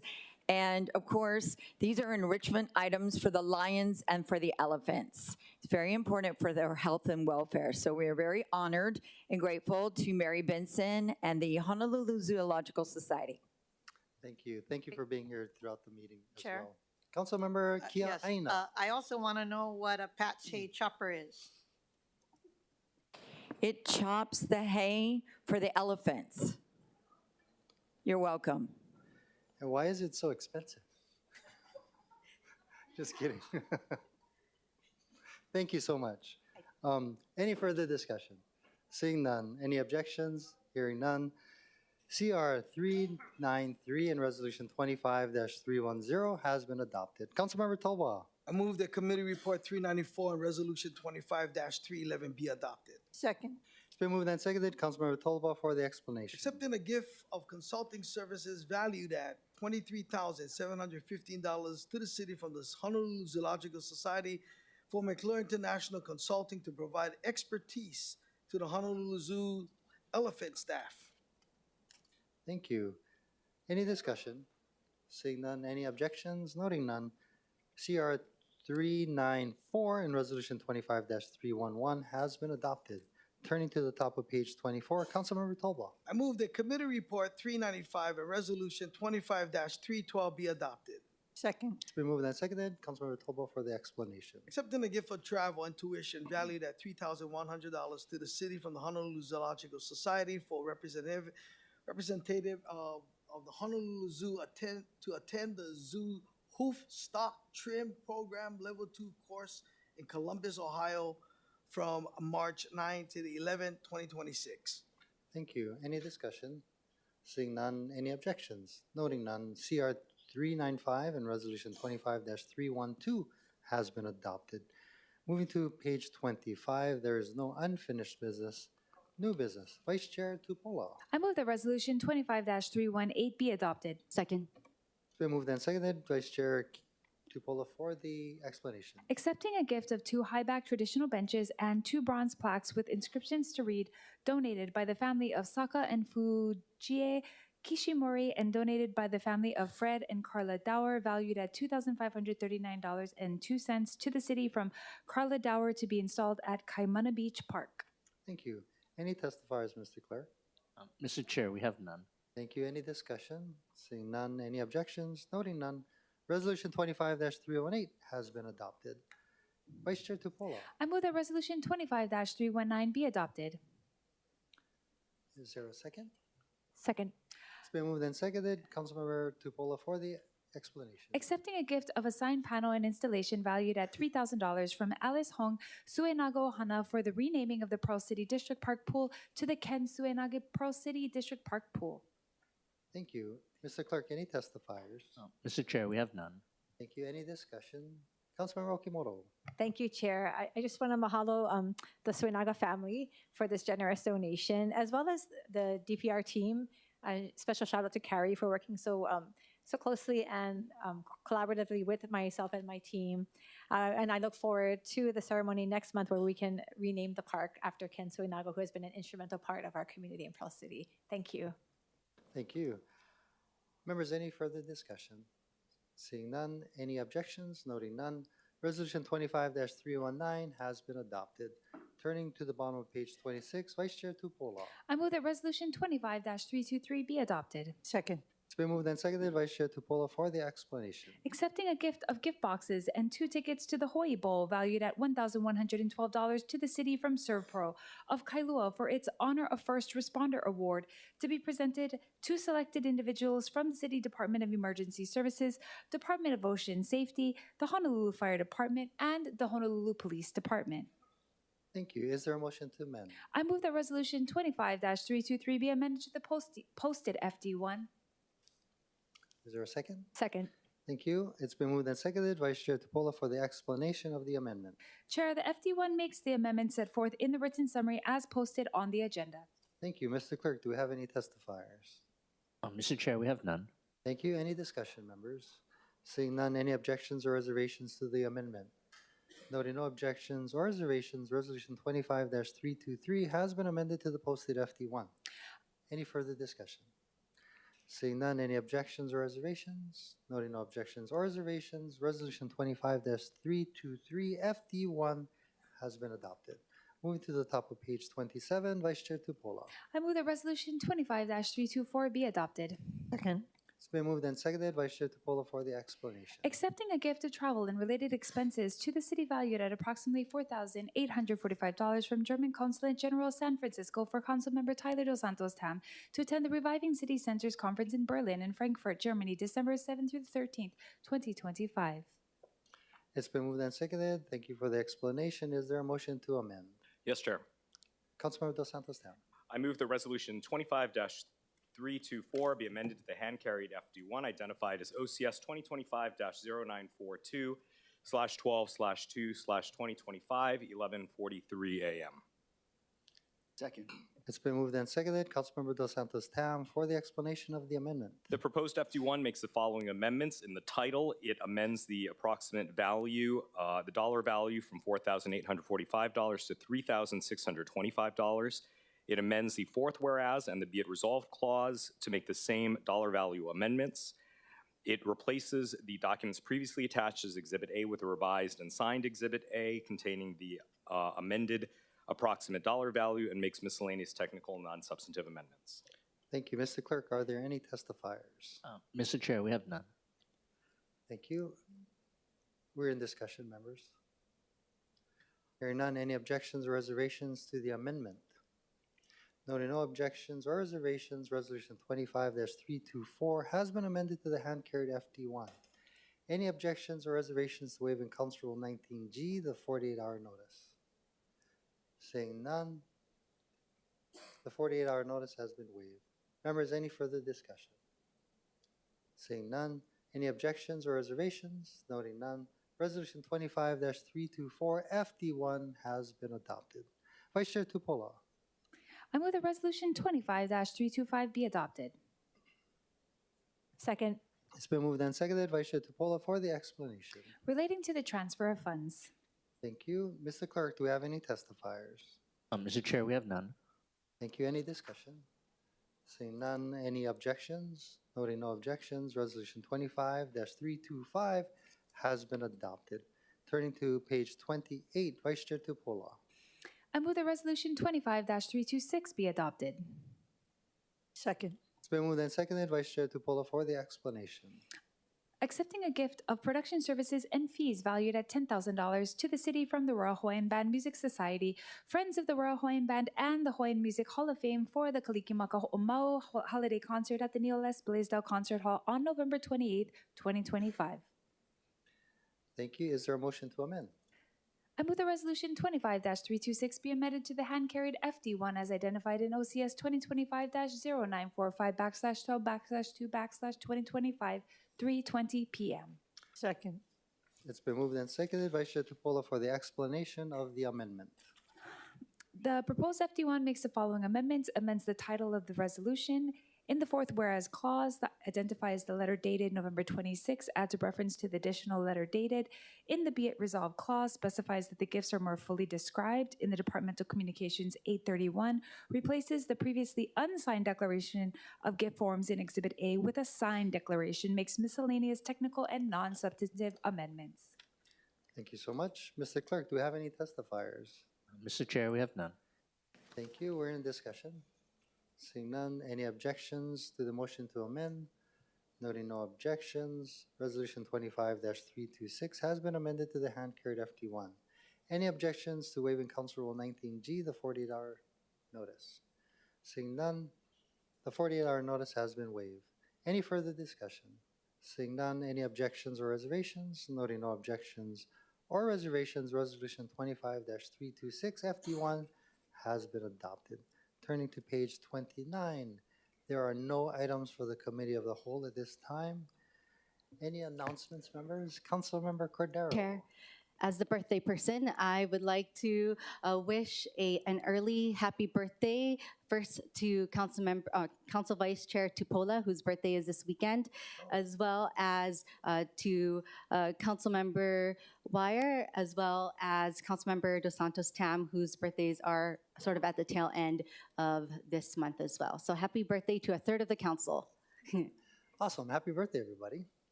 Yay, December babies. Any further announcements? I have one. Just like I want to thank and congratulate Joy Amane on 36 years of service to the city and county of Honolulu. She'll be retiring at the end of the month. 10 years here with the legislative branch. Time flies, 36 years, amazing. Just want to wish you the best and thank you so much for all your years of service. Mahalo. All right, any other announcements? Seeing none, Vice Chair Tupola. I move that the meeting stand adjourned until Wednesday, January 28, 2026 at 10 a.m. Second. It's been moved and seconded. The council stands adjourned until Wednesday, January 28th, 2026 at 10 a.m. Happy and safe holidays, everyone. Aloha.